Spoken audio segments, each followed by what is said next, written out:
Imagine Russia, a country so vast that 11 time zones cannot contain it. A land where the sun sets over Europe while it rises over Asia, where golden domes catch the last light above Moscow, while frost already settles across Siberian forests. You cannot think of this place without seeing the candy-coloured spires of St. Basil's Cathedral, or feeling the rumble of the Trans-Siberian Railway as it crosses a continent, or picturing the deepest lake on Earth holding water so clear it seems like glass. Tonight we will stand beneath those domes as evening turns them to silhouettes. We will board that train and watch birch forests blur past frosted windows. We will find the hidden courtyards of St. Petersburg when the crowds have gone home, and listen to ice crack across Lake Baikal under starlight, and you will experience it all without leaving your bed. This evening we are traveling to Russia. If you are ready to rest, please like this video and subscribe to the channel for more journeys into sleep. And I would love to know, from which part of the world are you listening tonight? Let me know in the comments. Now, we begin. We arrive in Moscow as the day softens into evening, that particular hour when the light changes quality, becoming gentler, more forgiving, painting everything in shades of gold and amber. The train slows, and through the window you can see the city spreading in all directions, a maze of lights beginning to flicker on, one by one, like stars appearing in reverse, each window becoming a small beacon as people return home and switch on lamps. The platform is quieter than you expected, emptier, the rush of the day already past. Footsteps echo against stone, sharp and distinct, each one carrying farther than it should in the vast enclosed space. The air smells faintly of diesel and rain, that particular scent of arrival that every station in the world seems to share, a mixture of fuel and wet concrete and the accumulated odours of thousands of journeys. We step down from the train car, and the platform stretches long and empty before us, the surface worn smooth by countless feet, the edges marked by yellow paint that has faded to a pale cream. Above, the station's vaulted ceiling disappears into shadow, the architecture grand and imposing, built in an era when stations were meant to inspire awe, to remind travellers of the power and permanence of the state.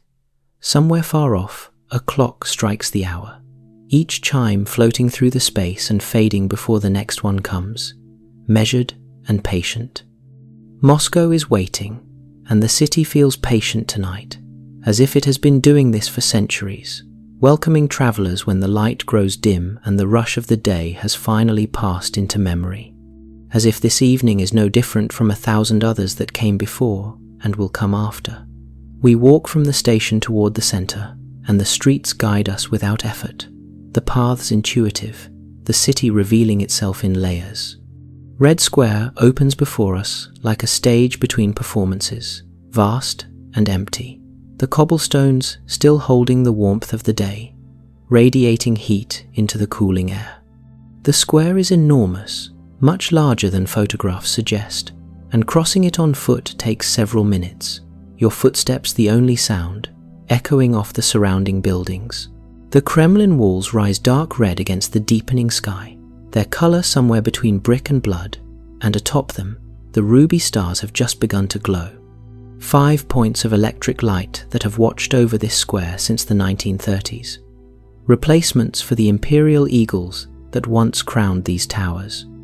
To our left stands St. Basil's Cathedral, and in this light, its colours have gentled.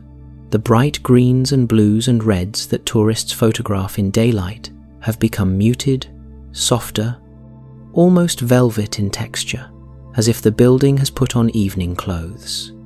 Each onion dome curves upward into the evening, their shapes organic and unpredictable, no two exactly alike, and the gold crosses catch the last horizontal rays of sun, glowing as if lit from within. Small points of brilliance against the darkening sky. There are no crowds now, no tour groups with their guides and flags, no street performers or vendors. Just the sound of wind moving across open space, carrying with it the faint smell of rain from somewhere to the west, and our footsteps, quiet and slow, deliberate, as we cross toward the cathedral's base. The square feels sacred at this hour, not in a religious sense, but in the way that empty spaces can feel when they are usually full, as if we are seeing something we are not supposed to see. Witnessing the square in its private moments, when it belongs to itself rather than to visitors. Standing close to St. Basil's, you begin to see what daylight hides. The cathedral is not one building, but 9 churches joined together, each with its own dome, each slightly different in pattern and color. The central spire rises highest, white and gold, while around it, the 8 smaller domes cluster like a garden of stone flowers. They were built in the 1550s, commissioned by Ivan the Terrible to celebrate a military victory, but tonight there is nothing terrible about them.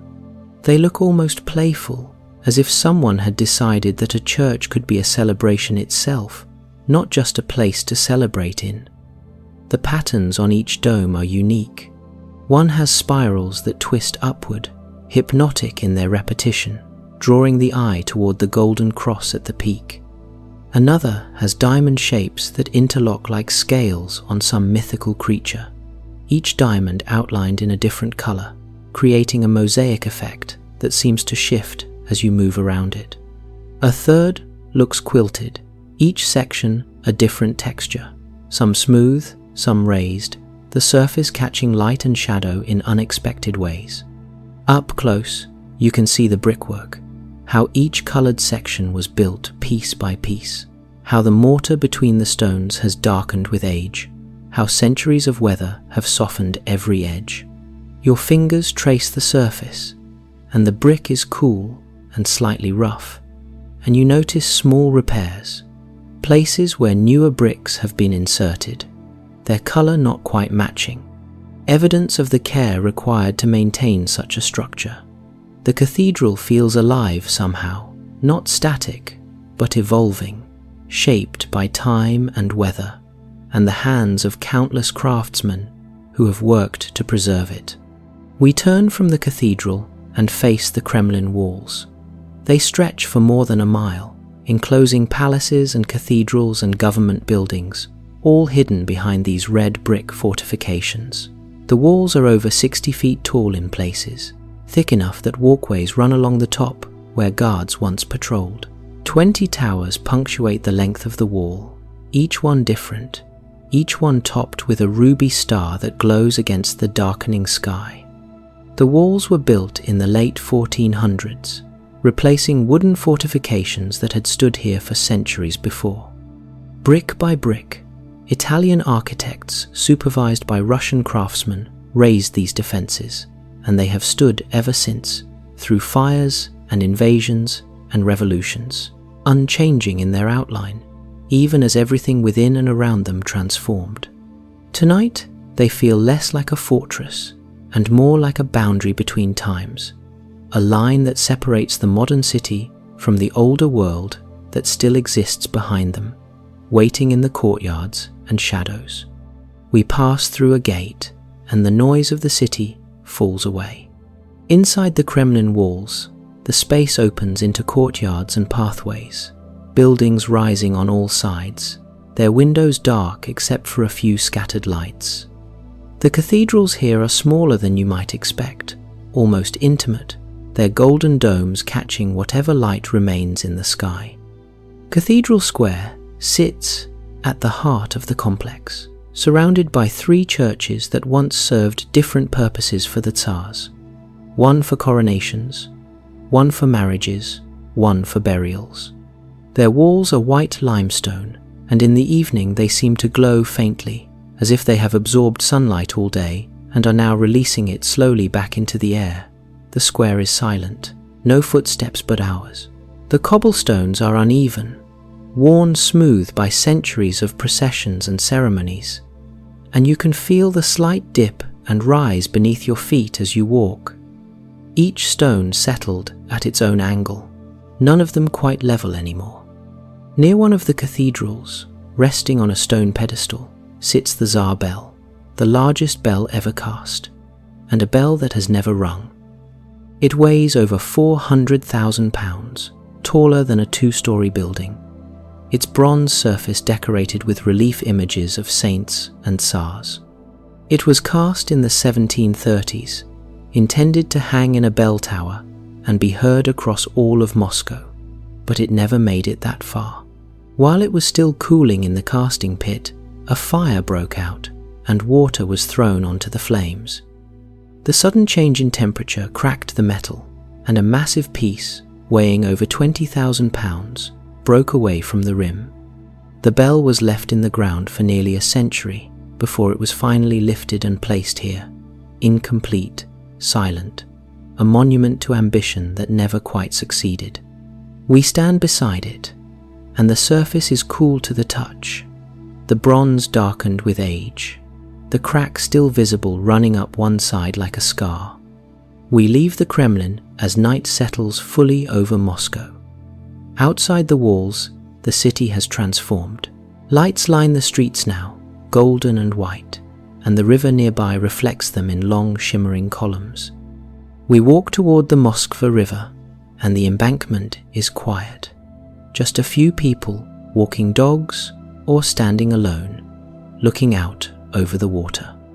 The air has cooled, and you can feel the temperature dropping degree by degree, the kind of cold that comes from the east, from the vast forests and steppes beyond the city, reminding you that Moscow is just the beginning, that this country stretches another 6,000 miles from here, across forests and mountains and tundra, all the way to the Pacific.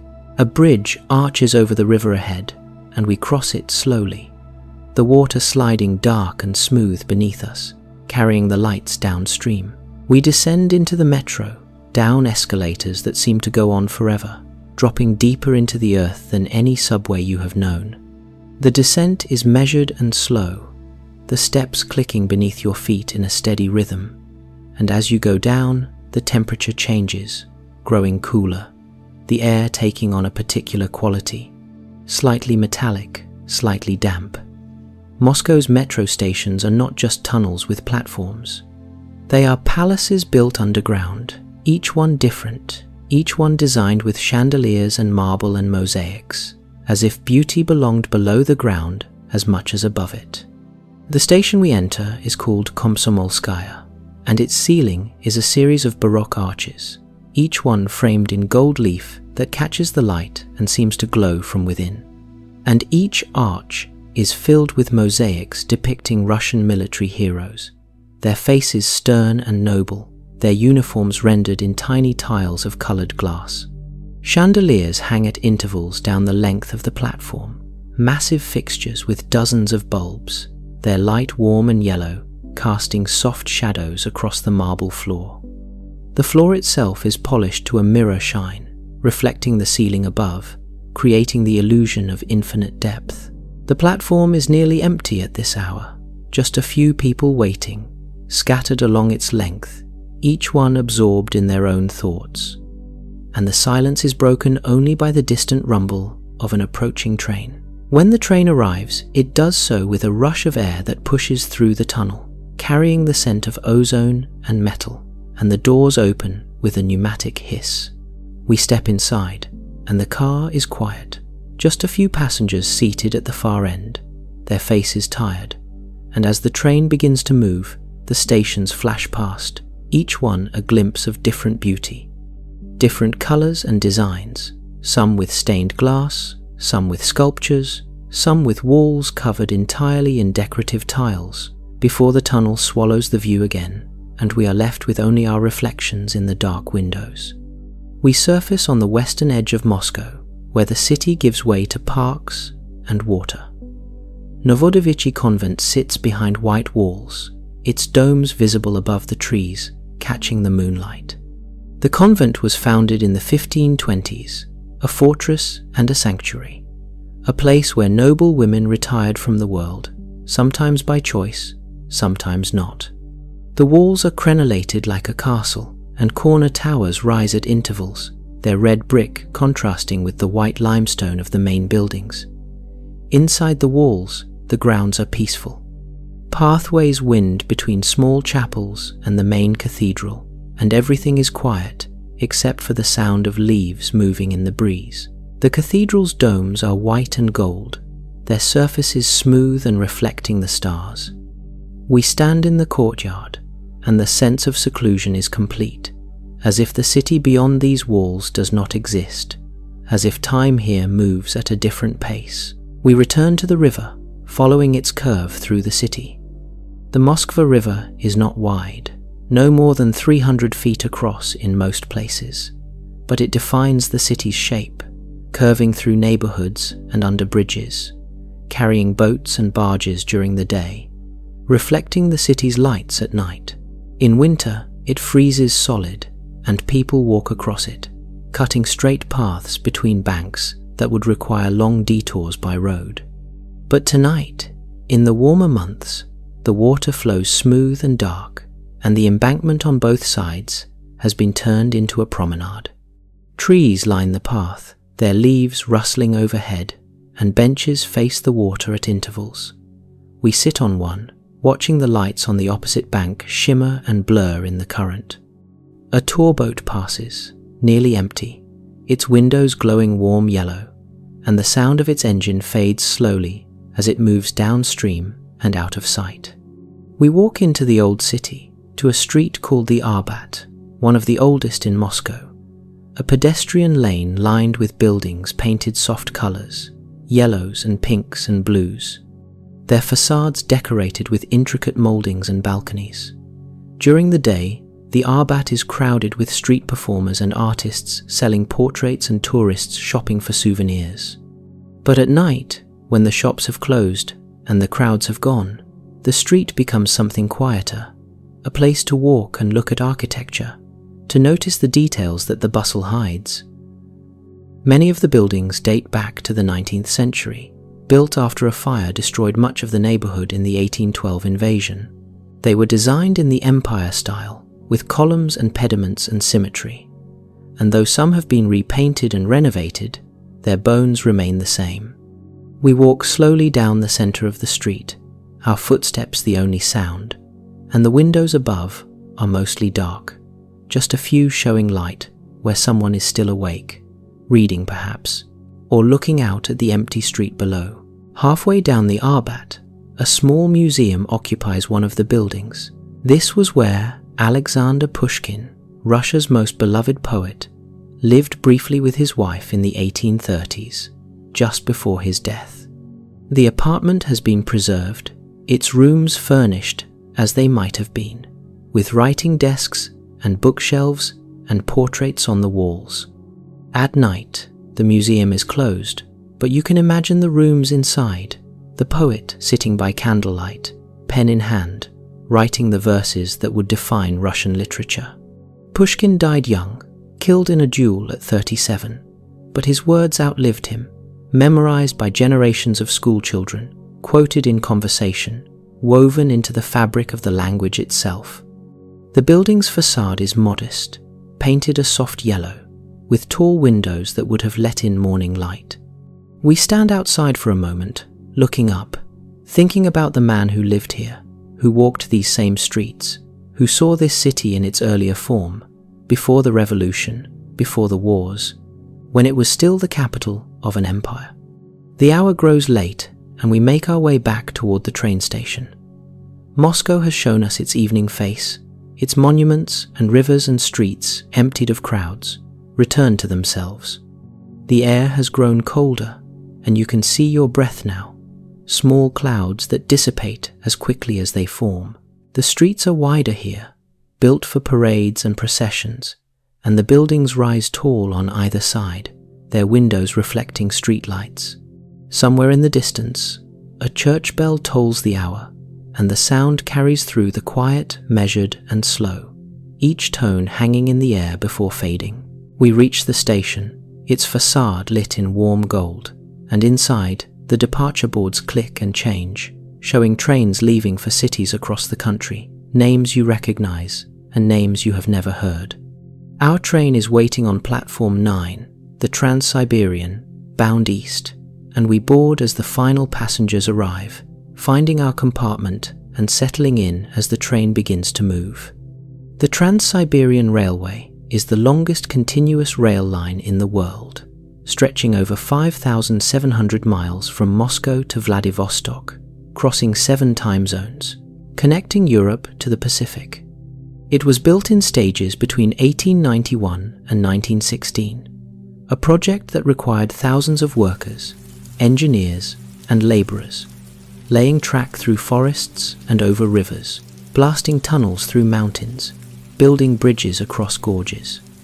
The construction was an achievement of ambition and endurance, workers laboring through Siberian winters where temperatures dropped to 50 below zero, through summers when mosquitoes descended in clouds so thick they blackened the air. The train we are on tonight follows that same route, though the cars are more comfortable now, the journey faster, the stops more frequent. Our compartment is small but complete, with 2 bunks upholstered in green vinyl, a fold-down table positioned beneath the window, and a small reading lamp bolted to the wall. The window takes up most of one wall, a double-paned rectangle framed in metal, and outside, the lights of Moscow are already fading, replaced by darkness and the occasional glow of a distant village. Small clusters of yellow light that appear and disappear as we pass. The rhythm of the wheels on the tracks settles into a steady pattern, a sound that will accompany us for days, a repetitive clacking that becomes almost musical, lulling us into a state somewhere between waking and sleep, where time stretches and the passing landscape becomes a kind of dream. The compartment smells faintly of coal dust and old upholstery, and the heat from the radiator beneath the window creates a warm pocket of air, and we settle into the bunks, arranging our bags, claiming our small territory for the journey ahead. The train moves east through the night, and outside the window, Russia unfolds in darkness. Small stations pass, their platforms lit by a single lamp, a few figures waiting in the cold, their breath visible in the light. The landscape is flat here, fields and forests blending together in the dark, indistinguishable except for the occasional silhouette of a tree line against the slightly lighter sky. Inside the compartment, the light is soft, a small reading lamp above the table, and the motion of the train rocks gently, a cradle on rails.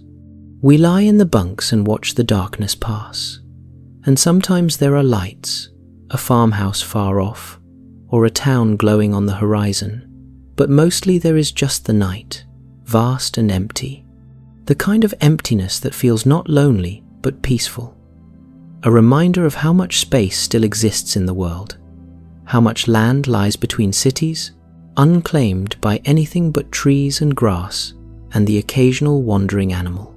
We wake to daylight and the sound of the train slowing. The station is called Vladimir, a city older than Moscow, one of the stops along the Golden Ring, a collection of ancient towns northeast of the capital. We step off the train onto a platform where cold air rushes in, sharp and clean, carrying the scent of pine and snow, even though no snow has fallen yet. The station is small, its building painted yellow and white, and beyond it, the city rises on low hills, church domes visible above the rooftops, golden against the pale morning sky. Vladimir was once the capital of this region, before Moscow rose to prominence, and its importance is written in the architecture, in the cathedrals and gates that remain from the 12th and 13th centuries, monuments to a time when this city was the center of power and faith. We walk from the station into the city, and soon we come to a structure that seems out of place among the modern buildings, a massive stone gate with a golden dome on top, standing alone in the middle of a street. This is the Golden Gate, built in the 1160s as the main entrance to the city, a fortification and a symbol of strength. The gate is made of white limestone, its archway tall and narrow, designed to slow attackers and make entry difficult. The walls on either side have long since crumbled away, but the gate remains, and the golden dome on top, added much later, shines in the morning light.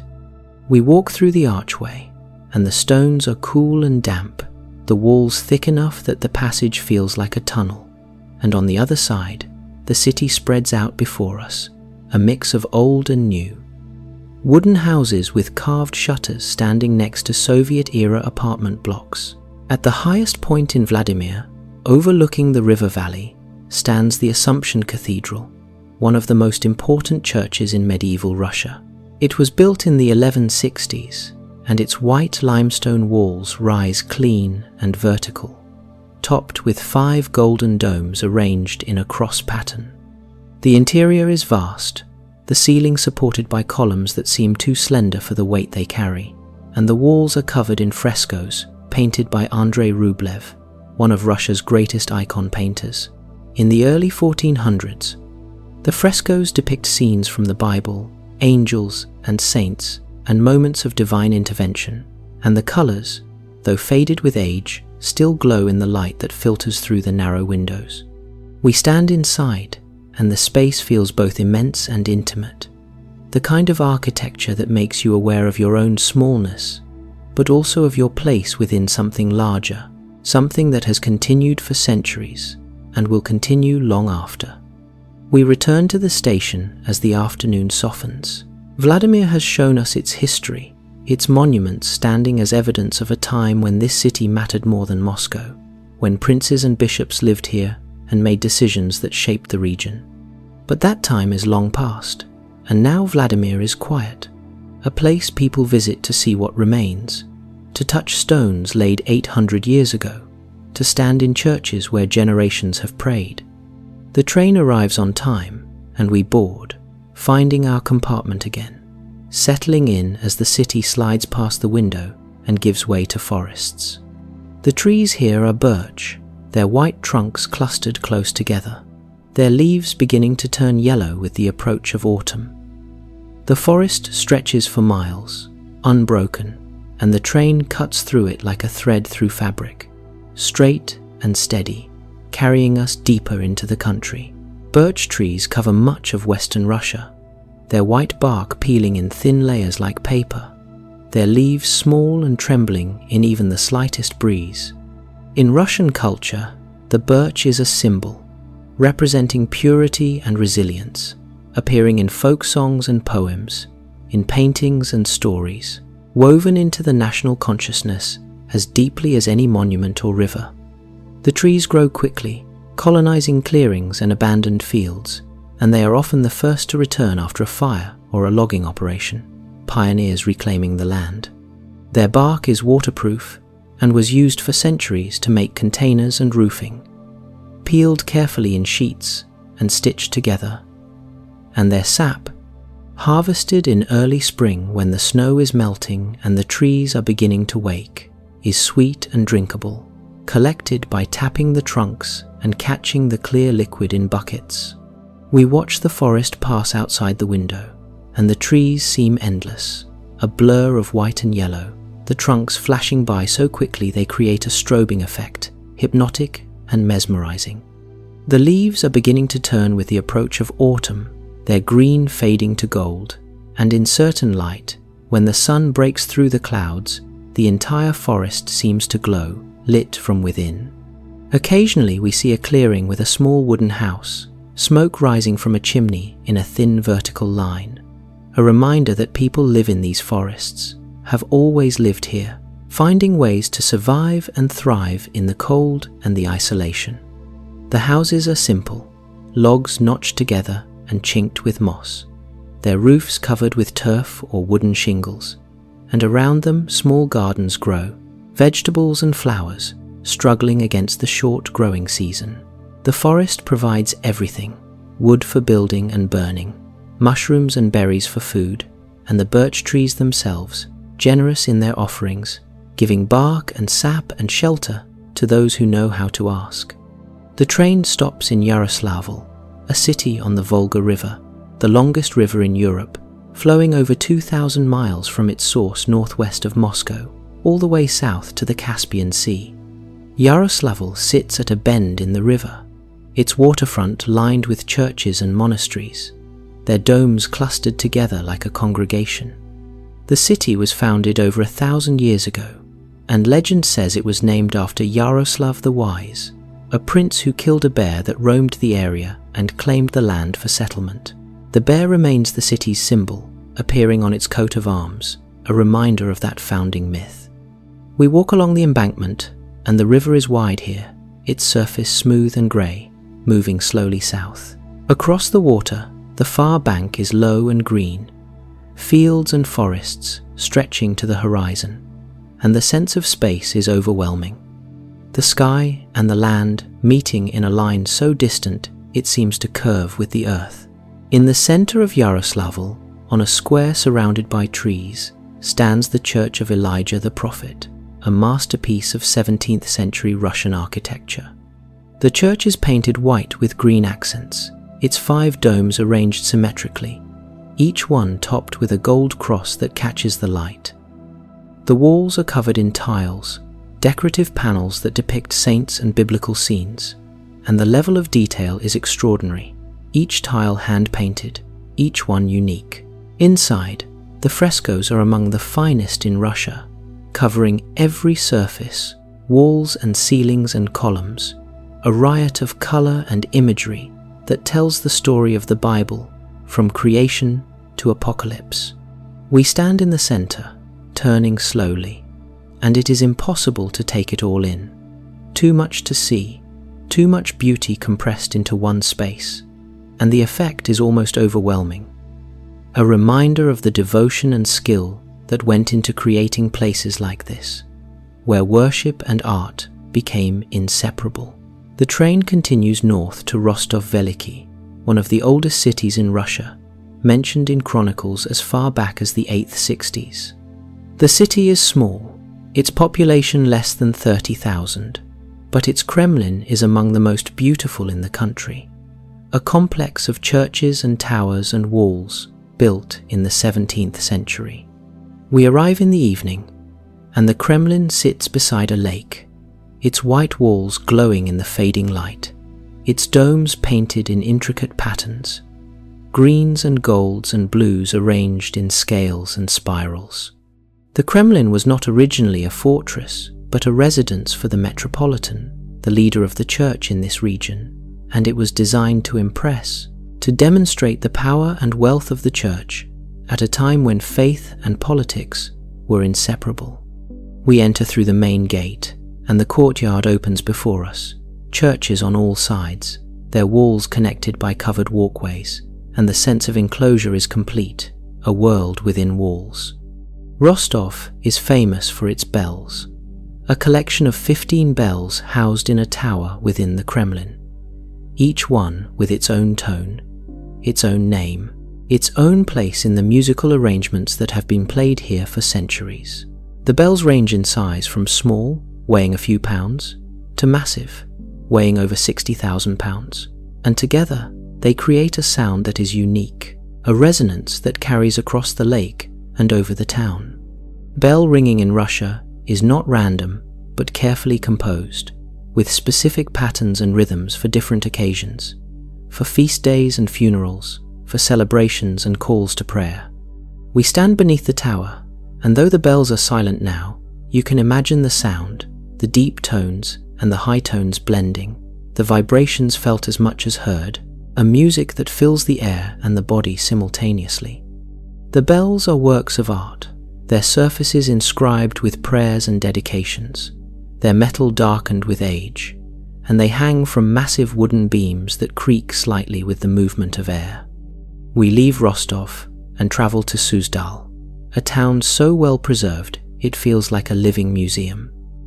A place where wooden houses and churches from the 18th and 19th centuries still stand, their logs darkened with age, their windows framed with intricate carved shutters. Suzdal was once a major city, a center of trade and religion, but it never industrialized, never grew beyond its medieval boundaries, and so it retained its character, its scale, its sense of time moving slowly. We walk through the town, and the streets are unpaved in places, dirt roads that turn to mud in spring, and the houses are small, single-story structures with steep roofs to shed snow. their walls made of horizontal logs notched together at the corners. Each window is different, the shutters carved with patterns of flowers and geometric shapes, painted in bright colors that contrast with the dark wood. On the outskirts of Suzdal, a museum has been assembled, a collection of wooden buildings brought from villages across the region and reconstructed here, creating a snapshot of rural life from centuries past. There are houses and barns and windmills, a church with onion domes made entirely of wood, its walls shaped from logs split and fitted together without a single nail.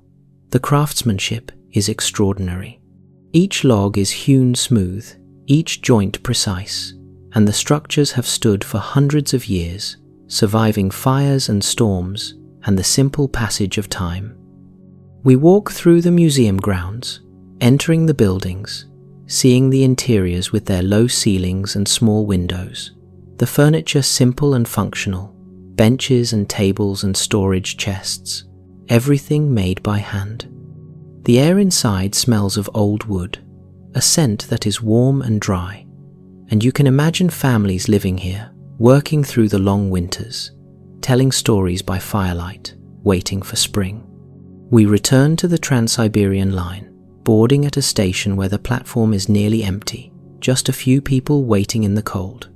The train arrives from the west, already carrying passengers from Moscow and beyond, and we find our compartment and settle in once more. The rhythm of the journey resumes, the wheels on the rails, the landscape passing outside the window, and the sense of moving through space and time becomes familiar, comforting.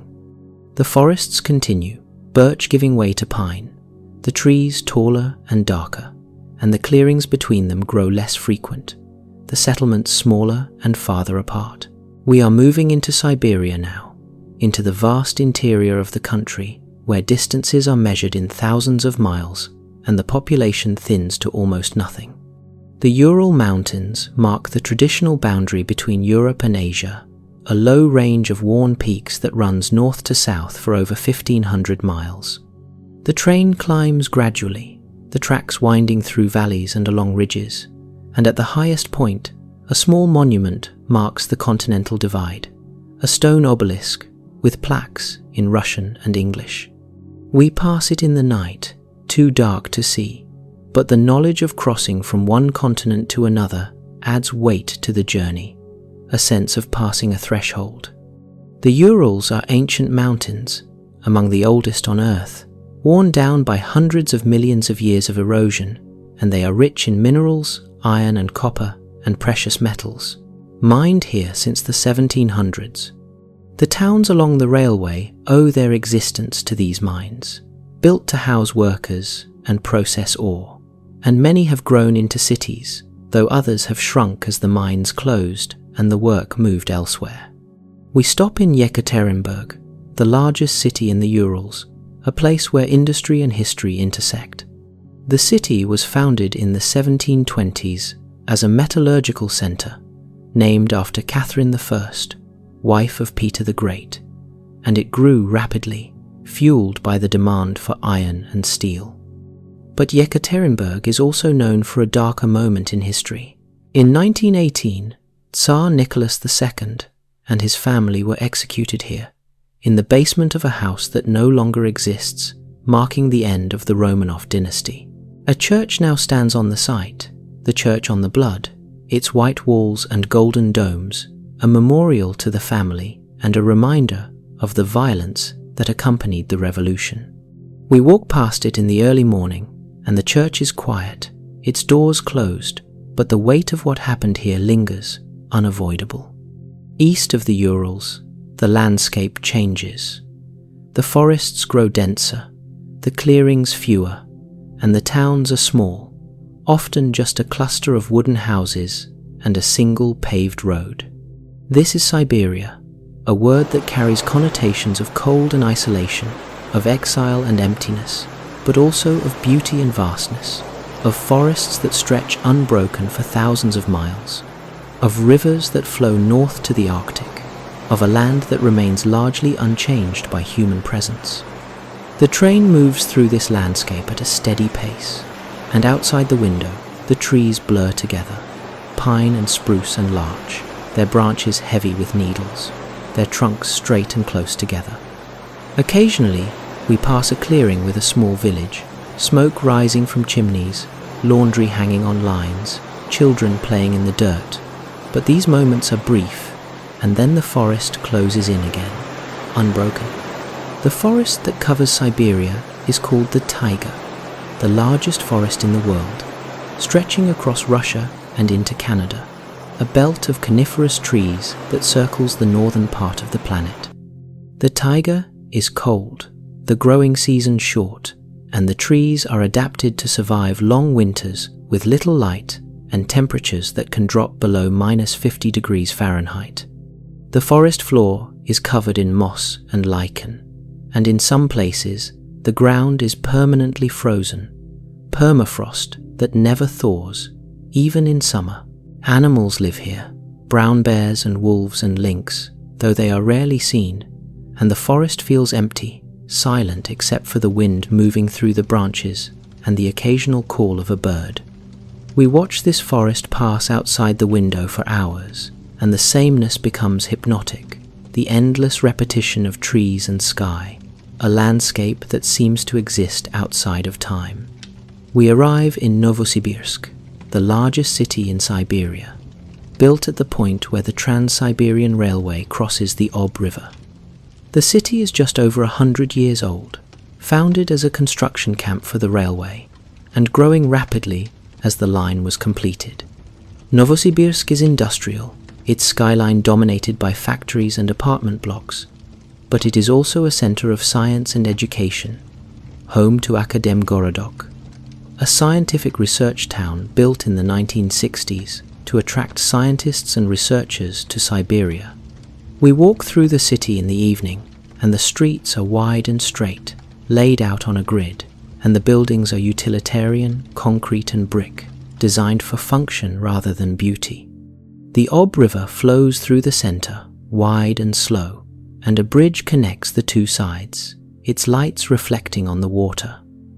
The air is cold, colder than Moscow, and you can feel the approach of winter, the shortening days, and the frost that appears on windows in the morning. The Ob is one of the great rivers of Siberia, flowing over 3,000 miles from the Altai Mountains in the south to the Arctic Ocean in the north. It is wide and slow, in places over 2 miles across, and in winter it freezes solid, becoming a highway for vehicles and a playground for ice fishermen who drill holes and sit for hours waiting for a bite. The river is a lifeline for the towns and cities along its banks, providing water and transportation, and in summer, boats and barges carry cargo up and down its length. We stand on the bridge and look downstream, and the river seems endless, its surface smooth and grey, reflecting the clouds, and the far bank is low and green, disappearing into mist. The sense of scale is overwhelming, a reminder of how much water moves through this landscape, how much land remains undeveloped, how much space still exists in the world. South of Novosibirsk, set among birch forests, lies Akademgorodok, a town built entirely for science. In the 1950s, Soviet leaders decided to move research and development away from Moscow and Leningrad, creating new centers in remote areas where scientists could work without distraction. Akademgorodok was one of the most successful of these, attracting some of the brightest minds in physics, mathematics, and biology. The town is small, with a population of around 100,000, and it is laid out like a campus, with research institutes and universities and housing blocks arranged around a central square. The architecture is Soviet, concrete and functional, but the setting is beautiful, the buildings surrounded by trees, and in summer, the forest comes alive with wildflowers and birdsong. We walk through the town, and it is quiet, the streets nearly empty, and the institutes are closed for the night, their windows dark. There is a sense of purpose here, of serious work being done, of questions being asked and answered, of knowledge being built piece by piece. We return to the train, and the journey continues east. The landscape is flatter now, the forests giving way to open steppe, grasslands that stretch to the horizon, unbroken by trees or buildings. This is the West Siberian Plain, one of the largest flatlands on Earth, and the sense of openness is almost disorienting after the enclosed feeling of the forest. The grass is tall and golden, swaying in the wind, and the sky feels enormous, dominating the view, clouds moving slowly across its expanse. The train tracks run straight for miles, no curves, no hills, just a line cutting through the grass, and the horizon is so distant it seems unreachable. We settle into the rhythm of the train once more, and the hours pass slowly, measured by the movement of light across the compartment, the sun rising in the east and crossing overhead and setting in the west. Day after day, the train begins to climb, the landscape rising in gentle hills that gradually steepen, and the forests return, denser than before, the trees shorter and more gnarled, shaped by wind and cold. We are approaching Lake Baikal, the deepest lake in the world, and the track begins to follow the shoreline, hugging the edge of the mountains that rise directly from the water. Their slopes so steep that the railway had to be carved into the rock face itself. The lake comes into view suddenly, the trees parting to reveal a vast expanse of blue stretching to the horizon, and the sight is startling after so many hours of trees and grass and enclosed spaces. The color of the water is extraordinary, a deep sapphire blue that seems almost artificial in its intensity, and the surface is calm, barely a ripple, reflecting the sky and the mountains like polished glass. Baikal holds more water than all the Great Lakes combined, over 5,500 cubic miles, and it is over a mile deep in places. A rift valley filled with water so clear you can see over 100 feet down in certain spots, the bottom visible as if you were looking through air rather than water. The train slows, and we press our faces to the window, watching the water slide past just a few feet below, its surface lapping against the rocks, and the mountains on the far side are barely visible in the distance, their peaks faint and blue with atmospheric haze. The lake seems to have its own weather, its own climate, and we can see clouds forming above the water, pulled upward by the temperature difference between the cold depths and the warmer air, creating patterns that shift and dissolve and reform continuously. The sense of scale is overwhelming. The realization that this single body of water contains more fresh water than any other lake on Earth, that it has existed for 25 million years, that it will likely exist for millions more. The section of track that follows the southern shore of Lake Baikal is called the Circum-Baikal Railway, and it is considered one of the most beautiful stretches of the entire Trans-Siberian line, and also one of the most difficult engineering achievements of its era. It was also one of the most difficult to build, requiring 39 tunnels and over 200 bridges to navigate the steep terrain where the mountains drop directly into the water, leaving barely enough room for a road, much less a railway. Construction took years, beginning in the early 1900s, and the cost was enormous, both in money and in lives, as workers blasted through rock and laid track along cliffs, where a single mistake could send men and equipment plunging into the lake hundreds of feet below.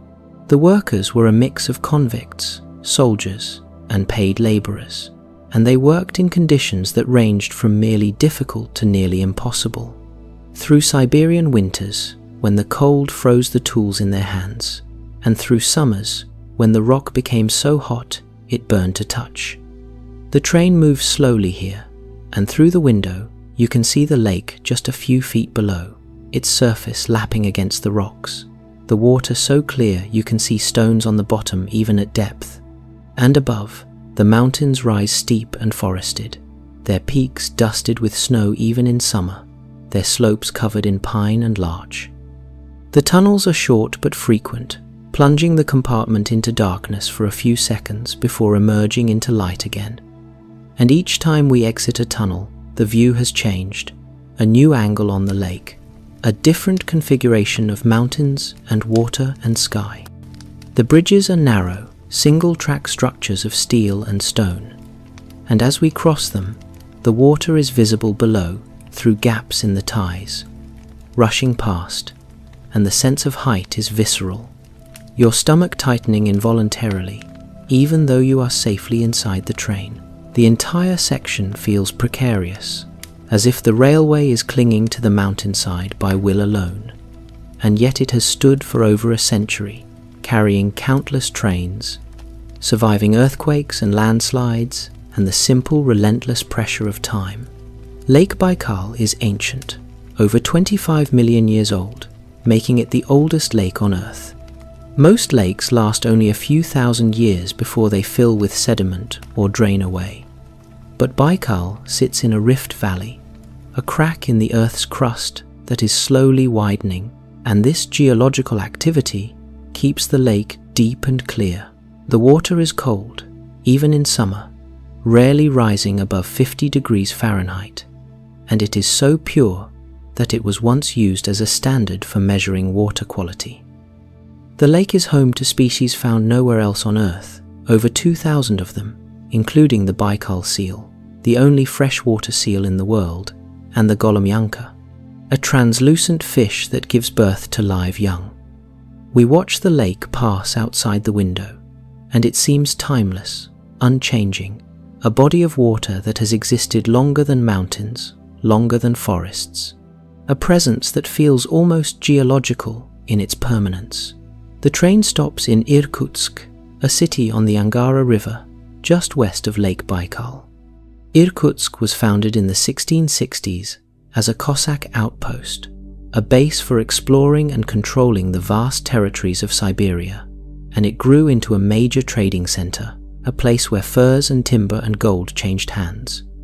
The city is known for its wooden architecture, houses built in the 19th century with elaborate carved decorations, windows framed with lace-like patterns cut from wood and painted in bright colors. We walk through the older neighborhoods, and many of these houses still stand, though some are in disrepair, their paint peeling, their roofs sagging. Others have been restored, and they look as they must have in their prime, jewel-like, each one unique. The Angara River flows through the city, wide and fast, the only river that flows out of Lake Baikal, carrying water north toward the Arctic, and the riverfront has been turned into a promenade, a place to walk and watch the water. Irkutsk holds a special place in Russian history as a city of exile. After the failed Decembrist revolt of 1825, when a group of nobles attempted to overthrow the Tsar and establish a constitutional government, many of the conspirators were sent to Siberia as punishment. Some ended up in Irkutsk, and surprisingly, a few of their wives chose to follow them, giving up their titles and wealth to live in exile.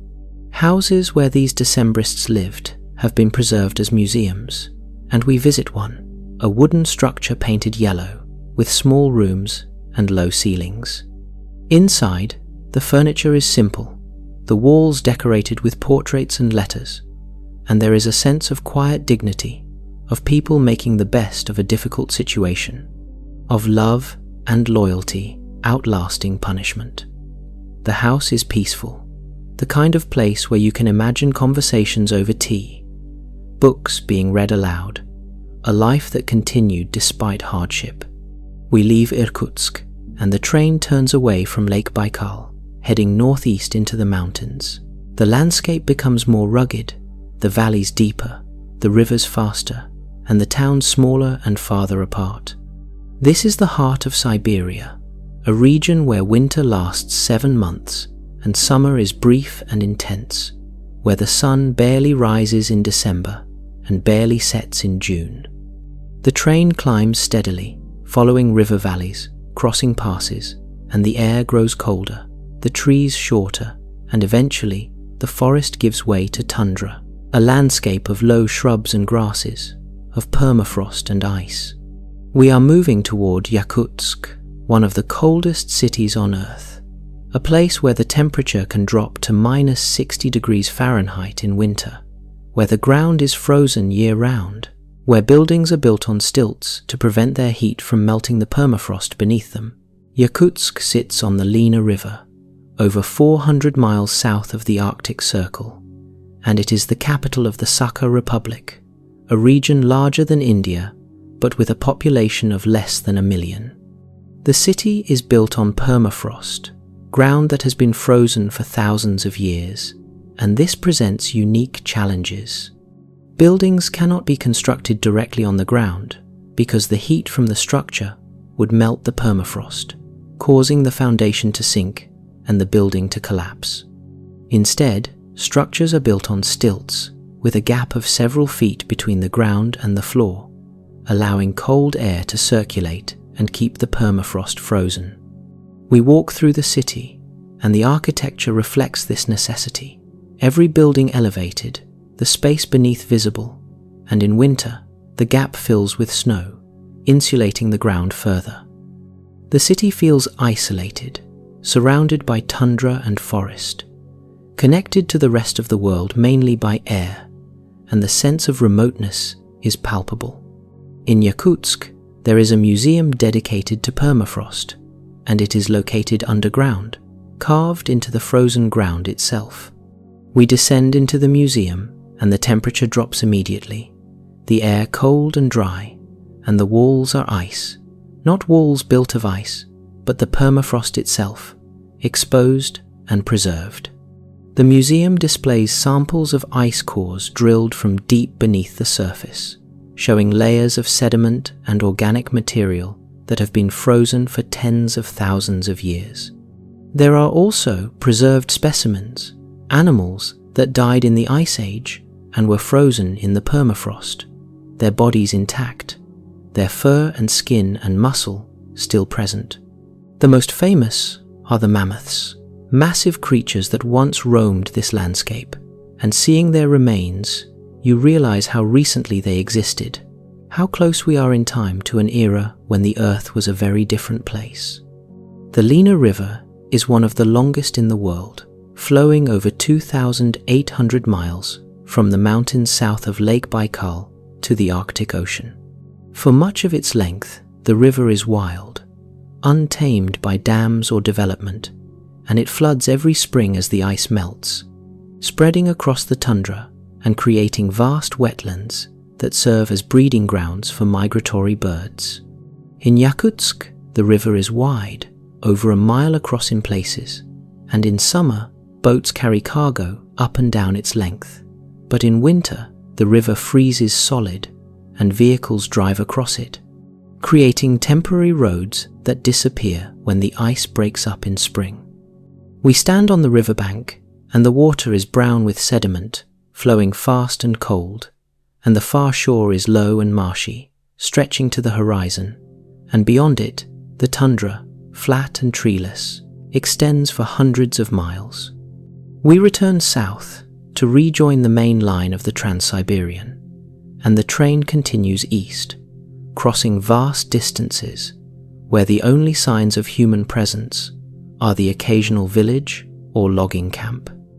And even these grow rarer as we move farther from the populated areas. The landscape is a mix of forest and marsh, rivers winding through the trees, and in summer, the mosquitoes are so thick they form clouds, driving animals and people indoors. But now, in the cooler months, the air is clear, and the light has a particular quality, low and golden, the sun taking hours to rise and set, the days shortening as we move north and east. The train becomes a world unto itself, a moving space where time is measured by meals and sleep, and the changing view outside the window, and the rhythm of the journey becomes a kind of meditation, a slow passage through a landscape too vast to comprehend fully. We stop in Khabarovsk, a city on the Amur River, near the border with China. The river is wide here, over 1 mile across, forming the boundary between the two countries, and the city sits on a bluff overlooking the water. Khabarovsk was founded in the 1850s as a military outpost, part of Russia's expansion into the Far East, and it grew into a major city, a center of trade and administration. The architecture is a mix of old and new wooden buildings from the late 19th century, standing next to Soviet-era concrete blocks and modern glass towers. We walk along the riverfront, and the promenade is lined with monuments and gardens, and across the water, the far bank is Chinese territory, low and green, barely developed. The river flows slowly here, its surface smooth and wide, and boats move up and down, carrying cargo and passengers, and the sense of being on the edge of Russia, looking across at another country, is strange and compelling. The Amur River is over 2,700 miles long, forming much of the border between Russia and China, and it is one of the major rivers of East Asia. The river floods regularly, and the floodplain is rich and fertile, supporting agriculture and wildlife, including the Amur tiger, one of the largest and rarest cats in the world. The river is also a migration route for fish, including salmon that travel upstream to spawn, and for birds that follow the river north to breeding grounds in the Arctic. We stand on the riverbank, and the water is brown and slow, carrying sediment and debris, and the sound is a low murmur, the kind of sound that blends into the background and becomes almost inaudible, a presence rather than a noise. Across the water, the Chinese side is quiet, no visible activity, just trees and fields, and the sense of distance between the two countries, despite their proximity, is palpable. The train leaves Khabarovsk and turns south, following the Ussuri River toward Vladivostok, the final destination of the Trans-Siberian Railway. The landscape changes again, becoming more mountainous, the valleys narrower, the forests denser. This is the Russian Far East, a region that feels more Asian than European, with influences from China, Japan, and Korea visible in the architecture and culture. The train moves slowly through the mountains, the tracks winding along ridges and through tunnels, and the view outside the window is constantly changing, valleys opening and closing, rivers appearing and disappearing, the light shifting as the sun moves behind peaks and emerges again. We are nearing the end of the journey, and the sense of anticipation builds, a feeling of completion mixed with a reluctance to leave the rhythm of the train, the enclosed world of the compartment, the endless watching of the landscape pass. We arrive in Vladivostok in the early morning, and the train slows as it approaches the station. The city spreads along the coast, built on hills that rise from the harbour, and the view from the train is of water and ships and buildings climbing steep streets. Vladivostok is Russia's Pacific port, the terminus of the Trans-Siberian Railway, and it has always been a military city, home to the Pacific Fleet, its harbour filled with warships and submarines. But it is also a commercial city, a gateway to Asia, and the streets are busy with trade, shops selling goods from China and Japan and Korea, restaurants serving food from across the region.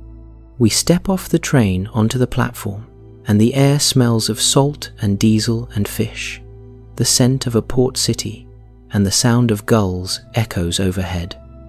The journey is complete, over 5,000 miles from Moscow, 7 days on the train, crossing 7 time zones, and now we stand at the edge of the Pacific, looking out over water that stretches to Japan and beyond. Vladivostok is built around Golden Horn Bay, a natural harbour that curves inland, sheltered by hills on 3 sides. The bay is deep enough for large ships, and the water is calm, protected from storms, and this has made Vladivostok an important port since its founding in the 1860s. The waterfront is lined with docks and warehouses, cranes loading and unloading cargo, and the harbour is busy day and night. A bridge spans the bay, a modern suspension bridge with cables that sweep upward in elegant curves, and the bridge is lit at night, its lights reflecting on the water, creating a beautiful sight that has become the symbol of the city. We walk along the waterfront, and the view is constantly changing, ships moving in and out, the water shifting colour as clouds pass overhead, and the hills rising behind the city, their slopes covered with buildings that cling to the steep terrain. Vladivostok is home to the Russian Pacific Fleet, and the harbor is filled with warships, grey and imposing, anchored in rows or moving slowly through the water. The fleet has been based here since the late 1800s, and the city has grown around it, shaped by its presence. Many of the city's buildings were constructed to house naval personnel and their families, and the culture of the city is deeply connected to the military, with monuments and museums dedicated to naval history. We pass a submarine museum, a decommissioned vessel that has been turned into an exhibit, its hull open for visitors to walk through, and the narrow corridors and cramped compartments give a sense of what life was like for the sailors who served on these vessels, living underwater for weeks or months at a time, cut off from sunlight and fresh air. Just south of Vladivostok, connected by a bridge, lies Russky Island, a place of natural beauty and historical significance. The island was used as a military base for over a century, closed to civilians, and during that time, it was fortified with bunkers and artillery positions, defenses built to protect Vladivostok from naval attack. In recent years, the island has been opened to the public, and much of it has been turned into a park and university campus. We take a bus across the bridge, and the view from the span is breathtaking. The bay on one side, the open ocean on the other, and below, the water a deep blue, dotted with small boats. The island is hilly and forested, with beaches along the coast, rocky and wild, and the sense of isolation is complete, even though the city is just a few miles away. We walk along a trail that follows the coastline, and the waves crash against the rocks below, and the air is fresh and salty, and the only sounds are the wind and the water and the occasional cry of a bird. From Vladivostok, we fly north to Kamchatka, a peninsula that extends into the Pacific, a place so remote it feels like the edge of the world. Kamchatka is volcanic, with over 160 volcanoes, 29 of which are still active, and the landscape is dominated by peaks and calderas and geothermal features, hot springs and geysers and fumaroles that steam in the cold air. The peninsula is larger than California, but has a population of less than 300,000, most of whom live in the capital, Petropavlovsk-Kamchatsky, a city built on the shores of Avacha Bay, surrounded by volcanoes. We arrive in the evening, and through the airplane window, the peaks are visible, snow-covered and symmetrical, rising above the clouds, and the sight is startling. A reminder that this is a place shaped by forces far beyond human control. Petropavlovsk-Kamchatsky is one of the oldest cities in the Russian Far East, founded in the 1741s as a base for exploring the Pacific, and it is named after the ships of the explorer Vitus Bering, the St. Peter and the St. Paul. The city sits on a narrow strip of land between the bay and the mountains, and the streets climb steep hills, the buildings clinging to the slopes. The harbor is deep and sheltered, one of the best natural harbors in the Pacific, and it has served as a naval base for centuries. We walk through the city in the evening, and the air is cold and damp, the smell of the sea everywhere, and the sky is heavy with clouds, the volcanoes hidden but their presence felt, looming invisible above the city. The architecture is utilitarian, Soviet-era apartment blocks and concrete buildings, but the setting is dramatic, the mountains and the water framing every view. Kamchatka sits on the Ring of Fire, the chain of volcanoes that encircles the Pacific, and the peninsula is one of the most volcanically active places on Earth, a landscape shaped entirely by fire and pressure from deep underground. The volcanoes here are stratovolcanoes, steep-sided peaks built from layers of lava and ash accumulated over thousands of eruptions, and many are perfectly symmetrical, rising from the surrounding landscape like monuments built by some ancient civilization.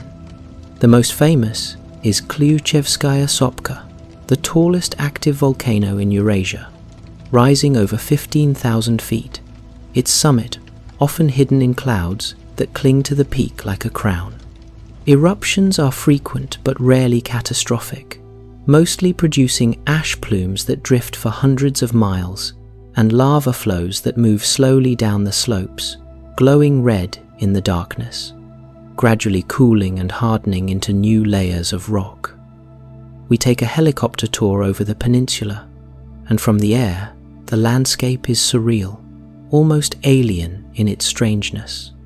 Black volcanic rock contrasts sharply with white snow that covers the higher elevations, and steam rises from vents and fissures scattered across the slopes, creating plumes that drift and dissipate in the wind.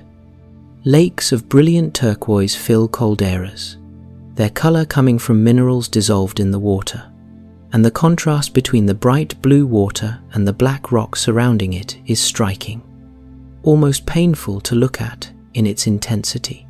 The helicopter flies low over the landscape, and we can see the texture of the lava flows, the way the rock has frozen in mid-motion, creating ripples and swirls and collapsed tubes where molten rock once flowed. The sense of the earth as a living, changing thing is overwhelming here, a place where geology happens in real time, where the processes that shape planets are visible and ongoing, where the ground beneath your feet is new, still cooling, still settling into its final form. On the eastern side of Kamchatka, hidden in a remote canyon accessible only by helicopter, lies the Valley of Geysers, one of the largest geyser fields in the world, and one of the most extraordinary natural phenomena in Russia. The valley is small, just a few miles long and less than a mile wide, but it contains over 90 geysers and countless hot springs and fumaroles, creating a landscape of steam and color and constant motion. A place that seems more like a vision from a science fiction story than actual geography. We land nearby, the helicopter settling onto a rocky platform above the valley, and we hike down into the canyon, descending along a narrow trail that switchbacks down the steep slope. The air changes as we descend, growing warmer despite the cold surroundings, heated by the water that bubbles up from deep underground, from chambers of superheated rock that exist miles beneath our feet. The geysers erupt on irregular schedules, some every few minutes, others every few hours. And the unpredictability is part of the magic, the sense that the Earth operates on its own timeline, indifferent to human schedules and expectations. When a geyser erupts, it does so with sudden violence, a column of boiling water and steam shooting into the air, sometimes 50 feet high, sometimes higher, the water turbulent and white, and the sound is a roar, a rush of pressure being released. And then the eruption subsides as quickly as it began, the column collapsing back into the vent, leaving only steam rising lazily into the air. The ground is stained in shades of orange and yellow and green, minerals deposited by the hot water over thousands of years, iron and sulfur, and other elements that paint the rocks in colors that seem artificially bright. The smell of sulfur hangs in the air, sharp and acrid, the rotten egg odor that characterizes volcanic areas, and breathing it makes your throat itch slightly, a reminder that this is not a place built for human comfort. The valley was discovered only in 1941, found by chance by a geologist exploring the area, and it remains difficult to reach, protected as a nature reserve. Visited by fewer than 3,000 people each year, and this isolation has preserved it, kept it wild and unchanged, a place where the Earth's inner workings are visible and active.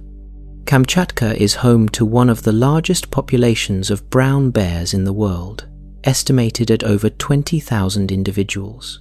The bears here grow larger than almost anywhere else, fed by the abundance of salmon that return to the rivers each summer to spawn. We watch from a safe distance as a bear stands in a river, swatting at the water, catching salmon as they leap upstream.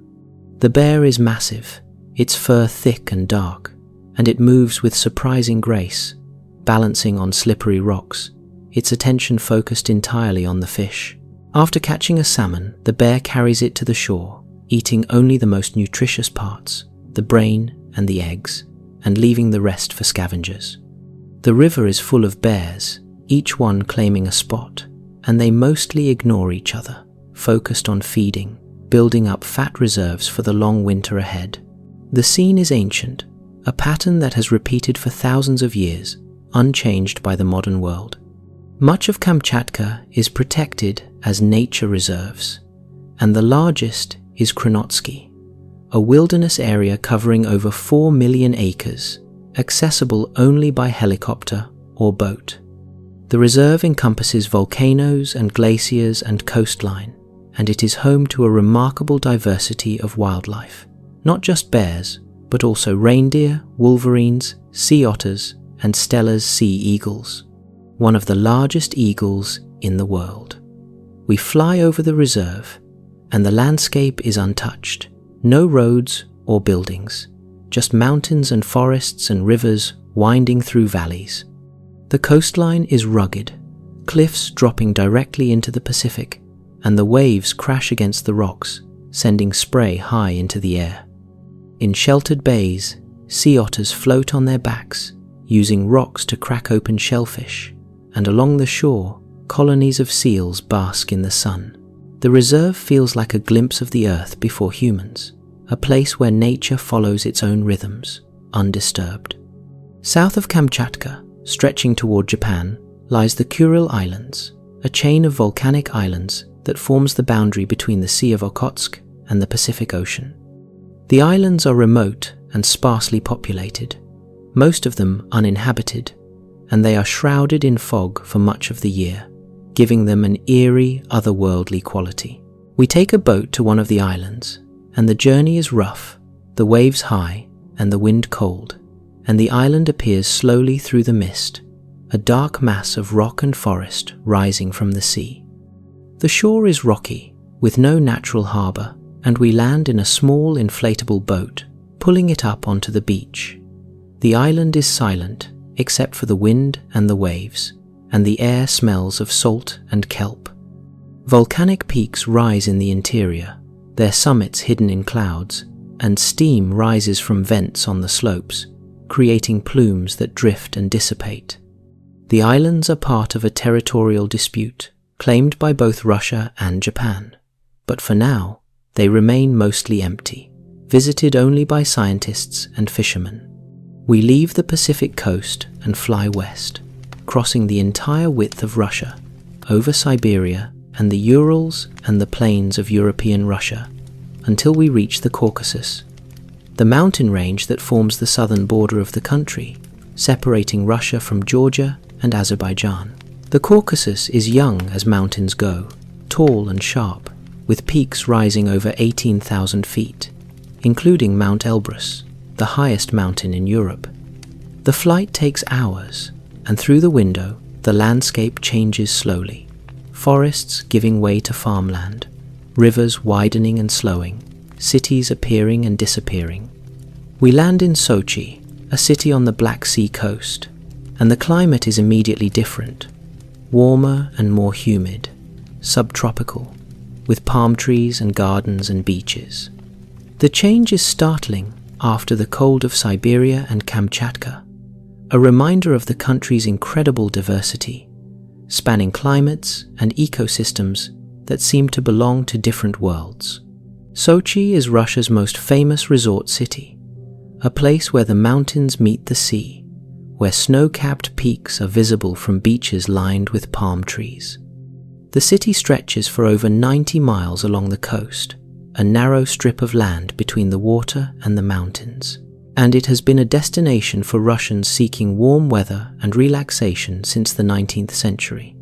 The waterfront is lined with promenades and parks, and the beaches are pebbled rather than sandy, the stones smooth and rounded by the waves. The Black Sea is calm here, protected by the curve of the coast, and the water is a deep blue, warm enough for swimming in summer. We walk along the shore as evening approaches, and the light turns golden, illuminating the mountains behind the city, their peaks still holding snow even as the coast basks in warmth.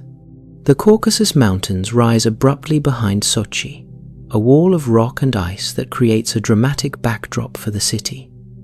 The range is a natural barrier, and historically it has marked the boundary between civilizations, separating the Slavic north from the diverse cultures of the south. The mountains are geologically young, formed by the collision of tectonic plates, and they are still rising, growing taller by a fraction of an inch each year. The peaks are rugged and steep, carved by glaciers that still cling to the highest elevations, and the valleys are deep and narrow, often inaccessible except on foot. We take a cable car up into the mountains, rising above the city, and the view expands with each moment, the sea spreading blue and wide below, the coast curving away in both directions. At the top, the air is thin and cold, the temperature dropping with altitude, and the landscape is alpine, with meadows of wildflowers and patches of snow that never fully melt. Mount Elbrus stands farther north in the Caucasus Range, a massive dormant volcano with 2 peaks, both rising over 18,000 feet. It is the highest mountain in Europe, and it is covered year-round in glaciers and snow, its slopes steep and icy. Elbrus is a popular destination for climbers, though the ascent is challenging, requiring acclimatization and technical skill, and the weather can change rapidly, bringing storms that strand climbers on the mountain. We do not climb, but we view it from a distance, from a valley where the mountain dominates the horizon, its double peaks symmetrical and gleaming white in the sun. The mountain has a presence, a weight, and it feels ancient despite its relative youth, a feature of the landscape that has been here longer than human memory, a constant in a world that changes.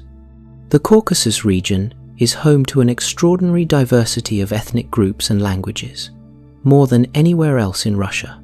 Over 50 distinct ethnic groups live in the mountains and valleys, each with its own language, customs, and history.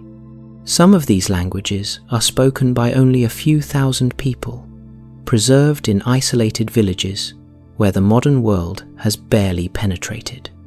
The cultures here are ancient, with traditions of hospitality, of elaborate feasts and toasts, of music and dance that have been passed down for generations. We visit a small village in the mountains where the houses are built of stone, their roofs steeply pitched to shed snow, and the streets are narrow and winding, following the contours of the land.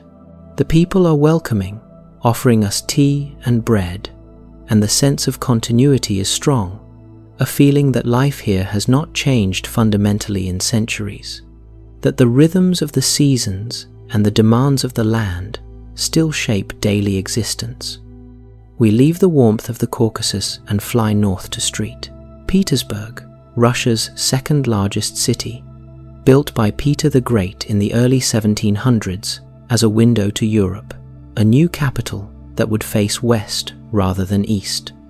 The flight takes us over the Central Plains, over the Volga River and the forests and farmland, and we arrive in the evening, the sky already dark, the days short this far north. St. Petersburg is a city of water, built on a delta where the Neva River flows into the Gulf of Finland, and the city is crisscrossed by canals and rivers, earning it the nickname, the Venice of the North.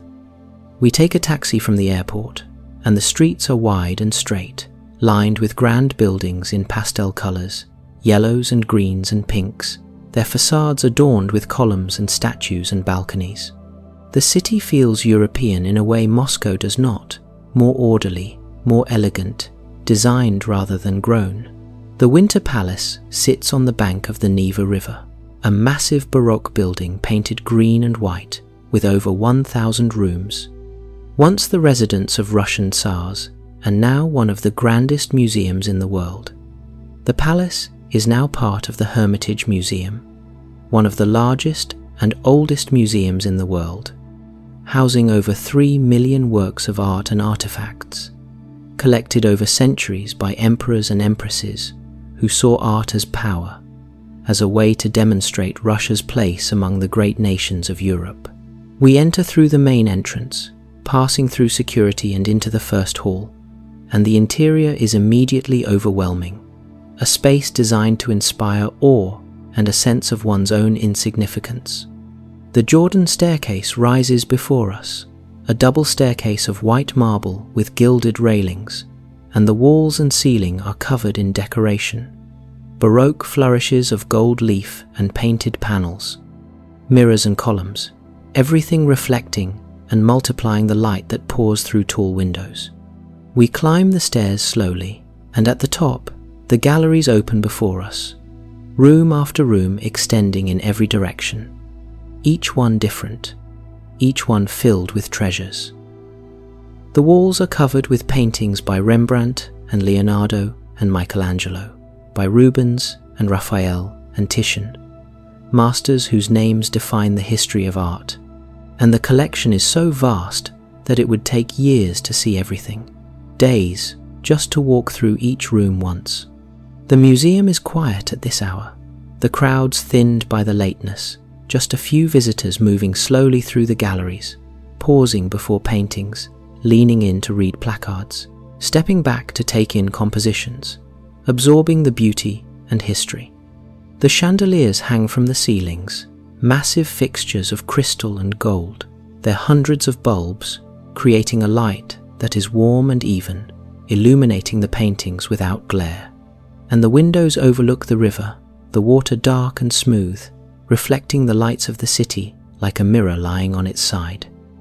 The Hermitage is famous not just for its art, but also for its cats, a population of over 50 felines that live in the basement and guard the museum against rodents. The tradition dates back to the 1740s, when Empress Elizabeth ordered cats brought to the Winter Palace to deal with a mouse problem, and they have been here ever since, generation after generation, unofficial residents with an official role. Each cat has a name and a caretaker, and they are well fed and cared for, living a comfortable life in the basements and corridors beneath the galleries. Visitors occasionally spot them, a flash of fur disappearing around a corner, or a cat lounging in a patch of sunlight near a window. The cats are a beloved part of the museum's identity, a quirky detail that humanizes the grandeur, a reminder that even in a palace, practical concerns like mice require practical solutions. We leave the Hermitage and walk to Nevsky Prospect, the main avenue of Street Petersburg, a street that runs for over 2.5 miles through the heart of the city. Nevsky is lined with shops and cafes and theatres, and the buildings are grand, their facades decorated in styles ranging from Baroque to Art Nouveau, each one unique but harmonious with its neighbours. At night, the street is lit by street lamps and shop windows, and though it is late, there are still people walking, couples arm in arm, groups of friends laughing, individuals hurrying home. The avenue has a particular atmosphere, a sense of history and culture, of a city that has survived wars and revolutions and emerged with its beauty intact. We walk slowly, looking in windows, pausing to read historical markers, feeling the cold air on our faces, and the sense of being in a place that matters, that has mattered for centuries, is palpable. Just off Nevsky Prospect stands one of Street Petersburg's most distinctive buildings, the Church of the Saviour on Spilled Blood. Built on the site where Tsar Alexander II was assassinated in 1881 by revolutionary terrorists who threw a bomb at his carriage. The church is designed in the Russian Revival style, a deliberate contrast to the classical European architecture that dominates the rest of the city, a statement of national identity expressed in stone and tile. It has onion domes and elaborate decoration, its profile instantly recognizable, impossible to mistake for anything but a Russian Orthodox church. The domes are covered in colorful tiles, glazed ceramics arranged in intricate patterns, and each dome is different, one covered in gold scales, another in spirals of blue and white, a third in a checkerboard pattern of green and yellow. The exterior walls are decorated with mosaics depicting biblical scenes, panels of colored glass set into the brick, showing saints and angels and moments from the life of Christ. And the level of detail is extraordinary, each figure rendered with precision, each face unique. Inside, the church is a riot of color and detail. Every surface covered in mosaics, over 7,000 square meters of them, created by the finest craftsmen of the time, using techniques that date back to Byzantium. The walls and ceiling and columns are completely covered, not a single patch of bare stone visible, and the mosaics depict the entire biblical narrative, from creation to crucifixion to resurrection, a visual Bible that surrounds you on all sides. The light filtering through the windows illuminates the mosaics, making them glow, the tiny pieces of colored glass catching and reflecting the light in thousands of different directions, and the effect is mesmerizing, overwhelming, a space where art and devotion merge completely, where beauty becomes a form of prayer. The church stands as a memorial, not just to the murdered Tsar, but to an entire way of thinking about faith and art, a belief that worship spaces should be as beautiful as human hands can make them, that every detail matters, that nothing is too much in service of the divine. St. Petersburg lies at 60 degrees north latitude, and during the summer months, the city experiences the phenomenon known as the white nights, when the sun barely sets and twilight lasts all night.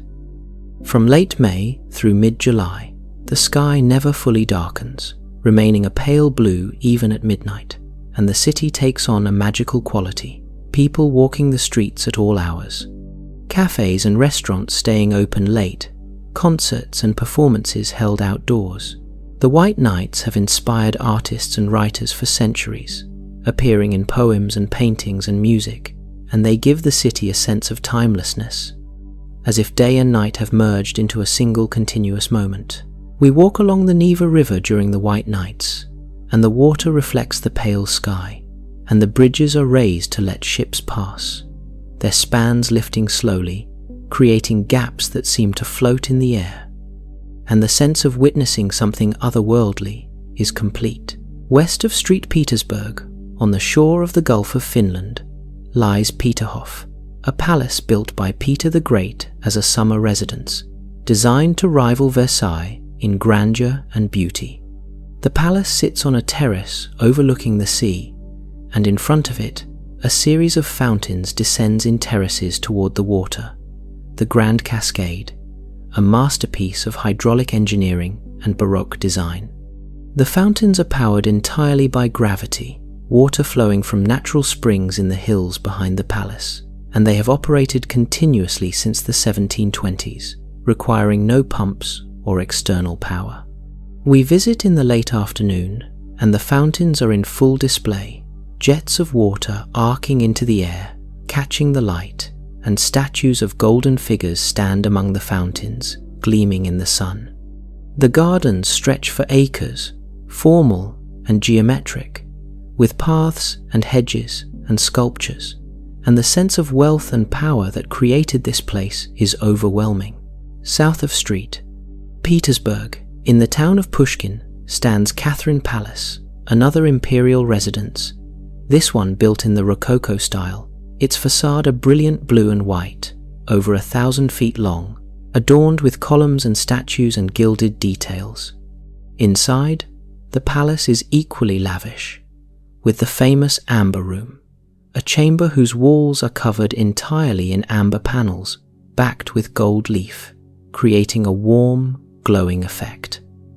The original Amber Room was looted during World War II and never recovered, but it was meticulously recreated in the 1980s and 2000s, using techniques and materials as close to the original as possible.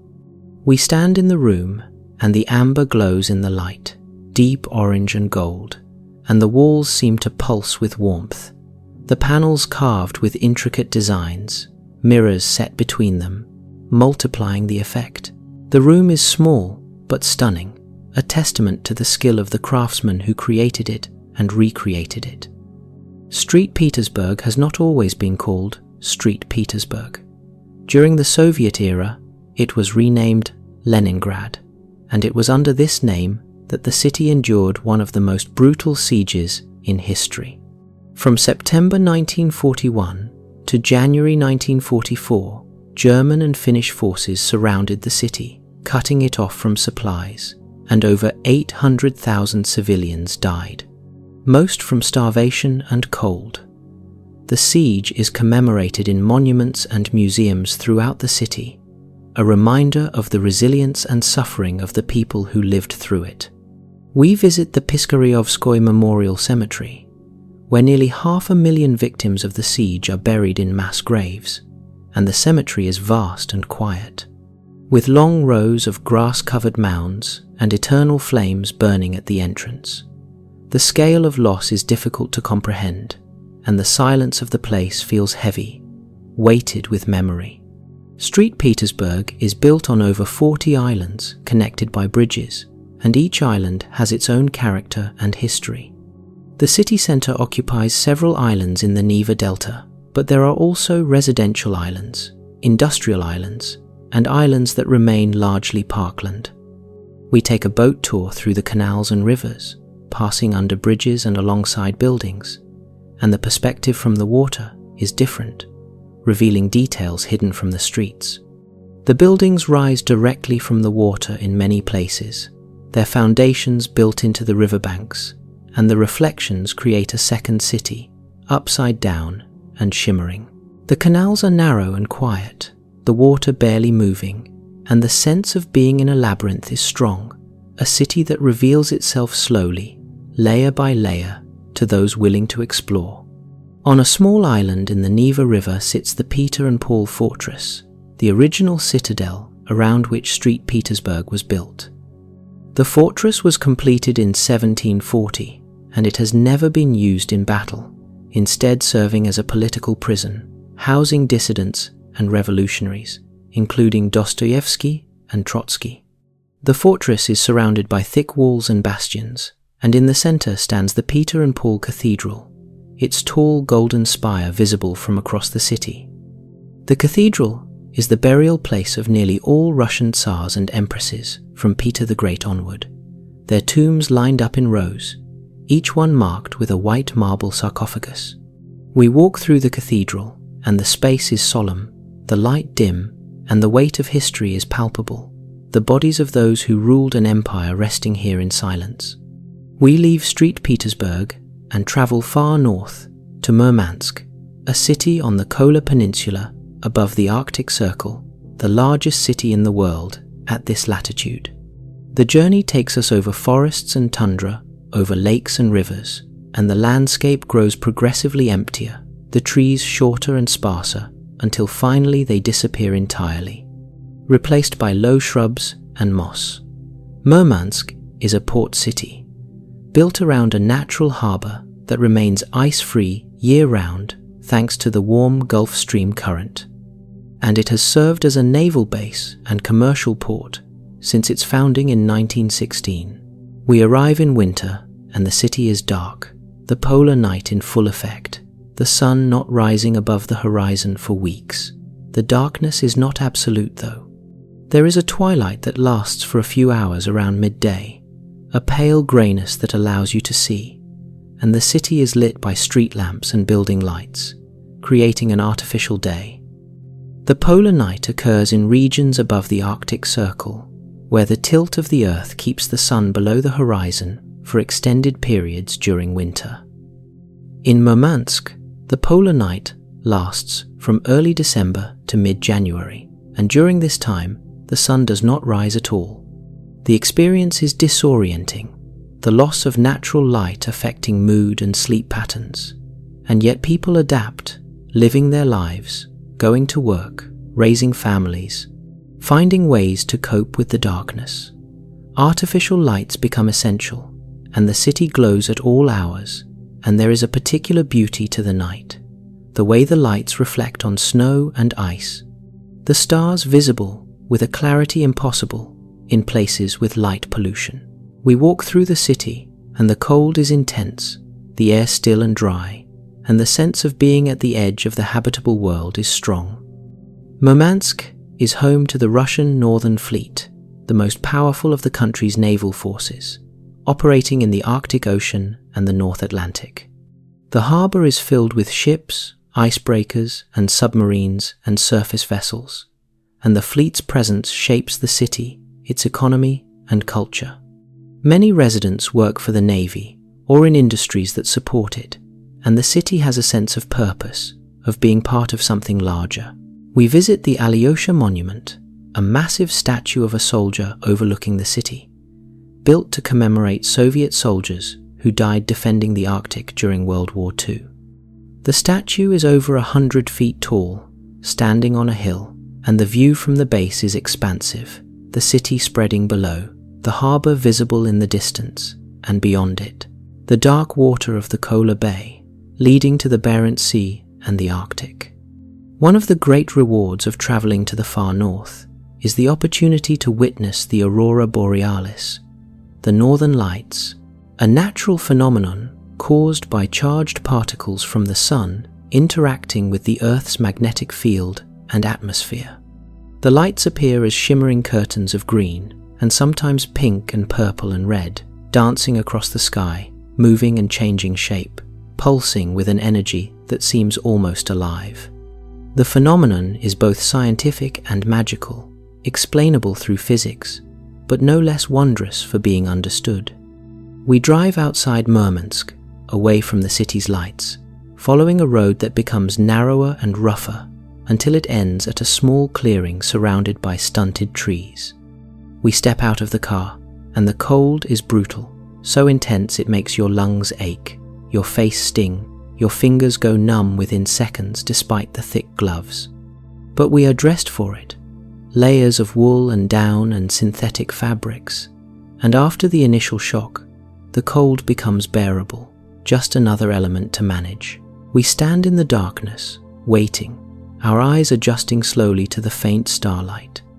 The sky is clear, the stars visible in a way they never are in cities, thousands of them scattered across the black, and the Milky Way is a pale band stretching overhead, so dense with stars it looks like a cloud. After some time, the sky begins to glow, faintly at first, a greenish hue along the northern horizon, so subtle you are not sure if you are really seeing it or if your eyes are playing tricks. But then it brightens, the light spreading and intensifying, and ribbons of color flow across the sky, vertical curtains that seem to hang from space itself, and they move, constantly shifting and changing, rippling like fabric in wind. The aurora is green primarily, that characteristic color created by oxygen, atoms glowing at a specific wavelength, but there are touches of pink and purple at the edges, and occasionally a flash of red. And the effect is mesmerizing, hypnotic, impossible to look away from. We watch for over an hour, and the display never stops. The lights dancing and swirling, sometimes faint, sometimes so bright they illuminate the snow around us, casting green shadows that move and disappear. Watching the aurora, you feel connected to something vast, to the mechanics of the solar system, to the invisible forces that shape the world, to the stream of particles flowing from the sun at 1,000,000 miles per hour, colliding with our atmosphere and creating this beauty. And the feeling is both humbling and exhilarating. A reminder of how extraordinary the universe is, how much wonder exists if you are willing to seek it out. The indigenous people of the far north, the Sami and others, have herded reindeer for thousands of years, following the animals as they migrate across the tundra, living in portable dwellings and adapting to the harsh climate. Reindeer provide meat and hides and transportation, and the relationship between herders and animals is deep, based on mutual dependence. We visit a reindeer herding camp, and the animals are smaller than you might expect, with thick fur and large hooves adapted for walking on snow. They are semi-domesticated, not tame but accustomed to human presence, and they move in groups, constantly grazing on lichens and mosses. The herders live simply, in tents or small cabins, and their knowledge of the land is profound, knowing where to find water, where the animals prefer to graze, how to read the weather from the sky and the wind. The life is difficult, but there is a freedom to it, a connection to nature that is rare in the modern world. We return south, flying back to Moscow, and the change is immediate, the landscape shifting from tundra to forest, the settlements growing larger and more frequent, and finally the sprawl of the capital appearing below, a sea of lights stretching to the horizon. Moscow feels different now, having seen so much of the country, and the city seems smaller, more manageable, just one point in a vast expanse. We land in the evening, and the streets are busy, people hurrying home from work, shops closing, the rhythm of urban life resuming.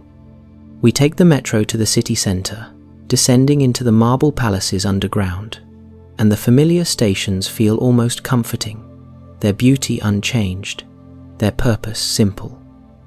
Moscow is home to the Bolshoi Ballet, one of the most prestigious ballet companies in the world, and the Bolshoi Theatre, where the company performs, is a landmark in its own right. A neoclassical building with a grand facade and an interior of gilded balconies and red velvet seats. We attend a performance of Swan Lake, Tchaikovsky's masterpiece, and the theatre is full, the audience dressed elegantly, the atmosphere hushed and expectant. The curtain rises, and the dancers appear, moving with a grace and precision that seems almost inhuman, their bodies perfectly controlled, their movements synchronized. The music swells, the orchestra filling the theatre with sound, and the combination of music and movement is transcendent, a reminder of what human beings can achieve when skill and art merge completely. The performance lasts over 2 hours, and when it ends, the applause is thunderous, sustained, the audience standing and calling the dancers back for multiple curtain calls. Russia has produced some of the world's greatest writers, and their influence extends far beyond the country's borders. Alexander Pushkin is considered the father of modern Russian literature, his poetry and prose defining the language and inspiring generations of writers who followed. We visit his statue in Moscow, standing in a square named after him, and the figure is bronze, slightly larger than life, Pushkin caught in a moment of contemplation, his hand resting on his chest. Russians revere Pushkin, quoting his verses from memory, visiting his homes and museums, and his death at 37 in a duel is seen as a tragedy, a loss of potential that can never be recovered. His influence is everywhere, in the language, in the culture, in the way Russians think about their identity, and standing before his statue, you sense the weight of that legacy, the way one life can echo through centuries. South of Moscow, in the countryside of Tula province, lies Yasnaya Polyana, the estate where Leo Tolstoy was born, wrote his greatest novels, and is buried. The estate has been preserved as a museum, the house and grounds maintained as they were during Tolstoy's life. And walking through the rooms, you can imagine the writer at his desk, pen in hand, creating War and Peace and Anna Karenina.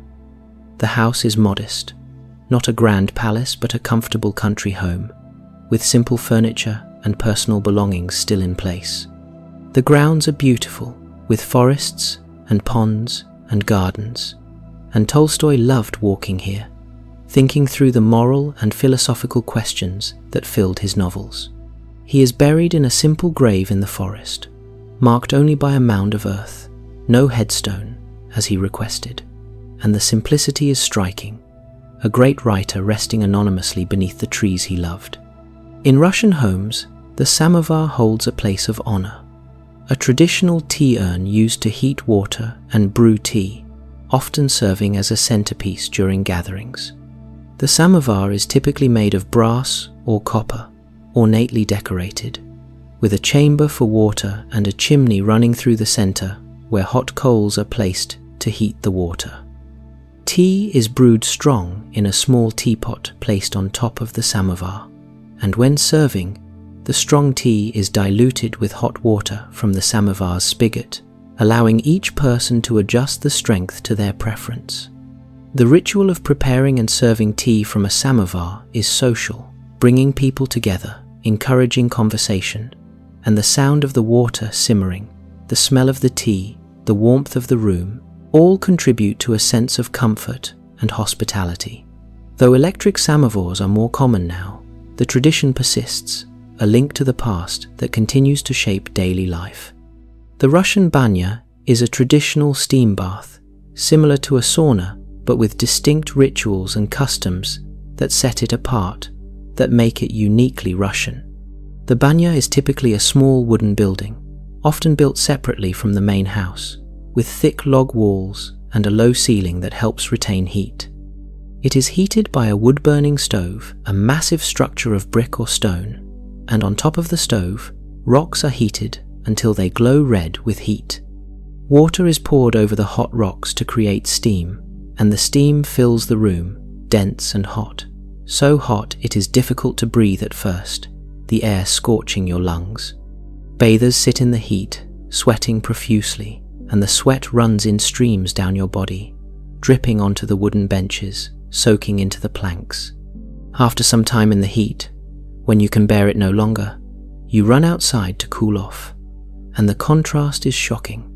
The cold air hitting your overheated skin like a physical blow. In winter, people roll in the snow, the cold crystals melting instantly against the hot skin, creating a sensation that is both painful and exhilarating. In summer, or if you are near water, you jump into a lake or river, the cold water closing over your head, your body temperature dropping so rapidly you gasp and laugh simultaneously. The contrast between extreme heat and cold is invigorating. Therapeutic and regular banya sessions are believed to have health benefits, cleansing the body, improving circulation, strengthening the immune system. Another unique aspect is the use of a venik, a bundle of birch or oak branches tied together, which bathers use to gently strike their skin. A rhythmic tapping that stimulates circulation and releases the aromatic oils from the leaves, filling the air with the scent of the forest. The process is repeated several times, heat and cold, steam and fresh air, and between sessions, you rest, drinking tea or beer, sitting wrapped in towels, feeling your body relax completely. The banya is social, a place where friends gather, where conversations happen in the heat, where the barriers of daily life are stripped away along with clothing, and there is a sense of equality and openness that is rare elsewhere, a democracy of sweat and steam where everyone is reduced to the same basic human state. Many Russians own or rent a dacha, a small country house or cottage, usually on a plot of land outside the city where they spend weekends and summers. The dacha is more than a vacation home. It is a place to garden, to grow vegetables and fruits, to live simply and in connection with nature. Dacha culture is deeply rooted in Russian life, a response to the crowded cities and the desire for self-sufficiency. And during difficult economic times, the food grown at dachas has been essential for survival. We visit a dacha outside Moscow, and the property is small, maybe a quarter of an acre, with a one-room cabin and a garden bursting with tomatoes, cucumbers, potatoes, and flowers. The owners spend every weekend here during the warm months, tending the garden, repairing the cabin, sitting outside in the evening watching the sunset. The simplicity is appealing, the freedom from schedules and obligations, the satisfaction of eating food you have grown yourself. The matryoshka, or Russian nesting doll, is one of the country's most recognizable symbols, a set of wooden dolls of decreasing size, each one fitting inside the next. The dolls are typically painted to resemble a woman in traditional dress, with bright colors and intricate details, and they are made by turning the wood on a lathe and then hand-painting each piece. The matryoshka was first created in the late 1890s, inspired by similar nesting dolls from Japan, but it quickly became uniquely Russian, reflecting folk art traditions and cultural themes. The dolls are sold in tourist shops across the country, but there are also master craftsmen who create matryoshkas as art, painting scenes from fairy tales or portraits of famous figures. And the level of skill required is impressive. Each tiny doll, a work of precision and patience. The nesting aspect is metaphorical. representing layers of meaning. The idea that within every person or story, there are deeper levels to discover. In the late 19th and early 20th centuries, the House of Fabergé created a series of jeweled eggs for the Russian imperial family, Easter gifts that became masterpieces of craftsmanship and design. Each egg was unique, made of precious metals and stones, and many contained intricate mechanical surprises inside, miniature models or moving figures. 50 eggs were made for the Tsars, and many were lost during the revolution, but those that survive are among the most valuable objects in the world, housed in museums and private collections. We see one on display in a museum in Petersburg, a small egg no more than 4 inches tall, covered in gold and enamel, studded with diamonds, and inside, when opened, a tiny golden rooster emerges, its feathers detailed and lifelike. The craftsmanship is breathtaking, the amount of work and skill required to create something so small and perfect, and the egg represents a world of luxury and artistry that seems almost unimaginable now. We board the Trans-Siberian Railway one last time, not to travel its full length, but to experience again the rhythm of the journey, the rocking motion, the changing landscape outside the window. The train is a constant in this vast country, connecting cities and towns across impossible distances, carrying people and goods, serving as a lifeline for communities that would otherwise be isolated. We sit in the dining car, drinking tea, watching the birch forests pass, and the sense of being suspended between places, between moments, is peaceful. The train is not fast, but it is steady, reliable, a reminder that progress does not always require speed, that sometimes the journey itself is the destination. Throughout Russia, in cities and villages, Orthodox churches stand as landmarks, their onion domes and crosses visible from a distance. The churches are more than buildings. They are expressions of faith and art, their interiors filled with icons and frescoes, their exteriors painted in bright colors or left as white stone. The architectural style is distinctive, with multiple domes arranged asymmetrically, often painted in patterns of gold and green and blue, and the effect is both playful and reverent. Inside, the services are conducted in Old Church Slavonic, a language that is no longer spoken but preserved in liturgy, and the chanting fills the space, creating an atmosphere of timelessness.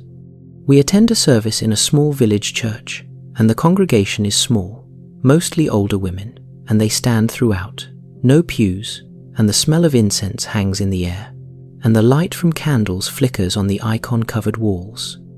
Russian icon painting is a sacred art form, governed by strict rules and traditions, and the icons are not meant to be realistic portraits, but windows into the divine. The figures are stylized, their proportions elongated, their faces serene and otherworldly, and the backgrounds are often gold, representing the light of God. Icons are painted on wooden panels using egg tempera, a painstaking process that requires patience and skill. The most famous icon painter was Andrei Rublev, a monk who worked in the early 1500s, and his icons are revered as masterpieces, combining technical skill with spiritual depth. We see several of his works in a museum, and the faces of the saints are haunting, their expressions peaceful but intense, and the gold background seemed to glow even in the dim light of the gallery. The Siberian tiger, also known as the Amur tiger, is the largest cat in the world, and it lives in the forests of the Russian Far East, in a region where winter temperatures can drop to -40 degrees.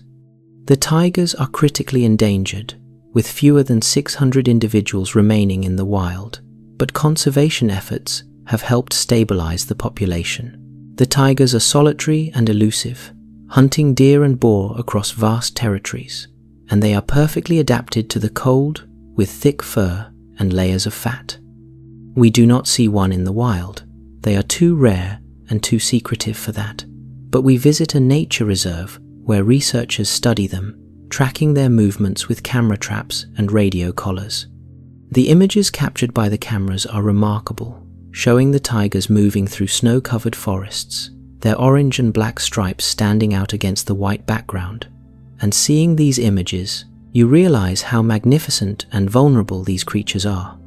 Lake Baikal is home to the only freshwater seal species in the world, the Baikal seal, or nerpa, a small seal that lives its entire life in the lake, never venturing to the ocean.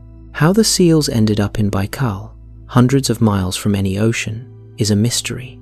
But genetic studies suggest they are related to Arctic seals, and may have migrated here during the Ice Age when the lake was connected to northern rivers. The seals are playful and curious, and they are often seen basking on rocks or ice, and in winter they create breathing holes in the ice, maintaining them throughout the season. We watch them from a boat, and they surface nearby, their round heads bobbing in the water, their large eyes watching us, and then they dive, disappearing beneath the surface, and we wait, hoping for another glimpse. Russian folk music is rich and varied, reflecting the diverse cultures and regions of the country. Traditional instruments include the balalaika, a triangular stringed instrument with a bright, blinking sound, and the accordion, which provides the bass and harmony for many folk songs. The songs themselves often tell stories of love and loss, of work and celebration, of the seasons and the land, and they are passed down orally, changing slightly with each generation. We attend a folk music performance in a small hall in Moscow, and the musicians wear traditional clothing, embroidered shirts and long dresses, and they play and sing with energy and joy. And the audience claps along, some standing to dance. The music is infectious, its rhythms simple but compelling, and it creates a sense of community, of shared heritage that transcends language. Pyotr Ilyich Tchaikovsky is one of the most famous composers in history, and his music, including ballets like Swan Lake and the Nutcracker, symphonies and concertos, is performed constantly around the world. Tchaikovsky was Russian to his core, incorporating folk melodies and themes into his work, and his music captures the emotional depth and intensity that characterizes much of Russian art.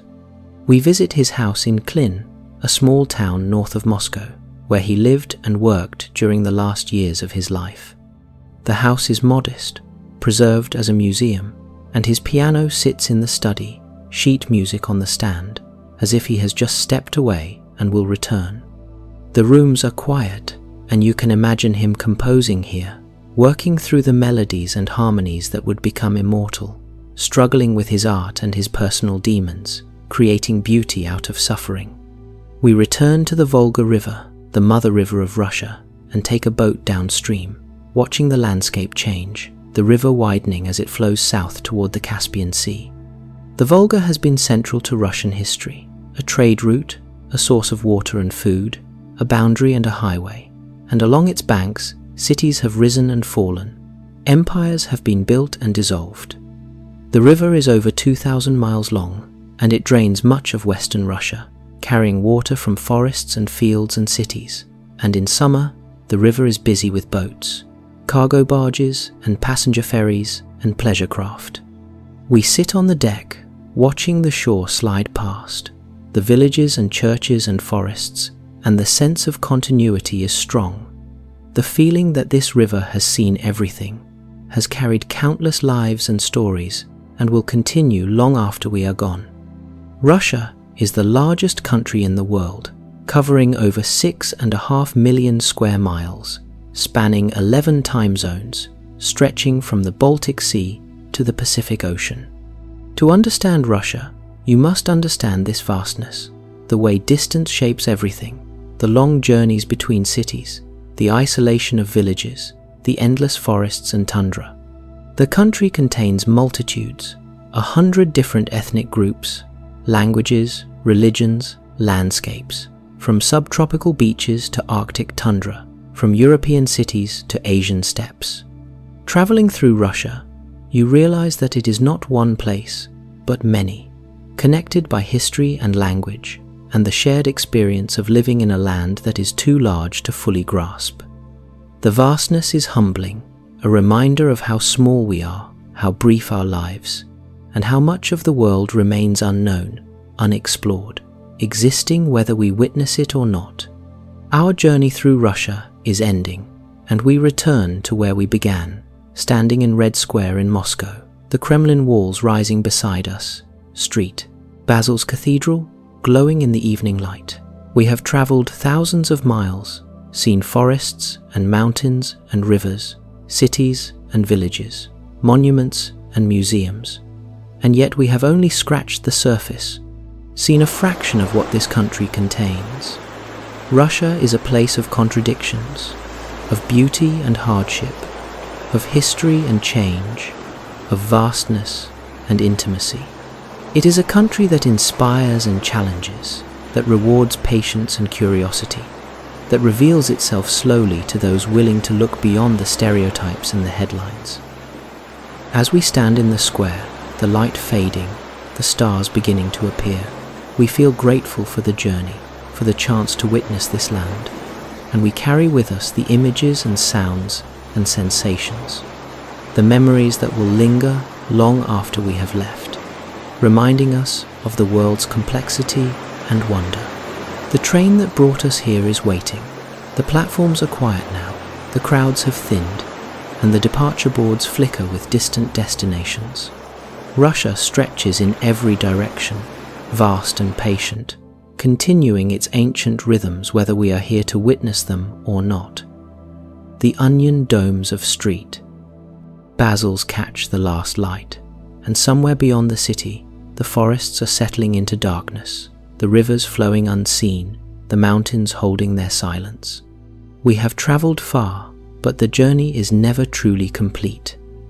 There are always more stations, more landscapes, more stories, waiting in the cold and the quiet.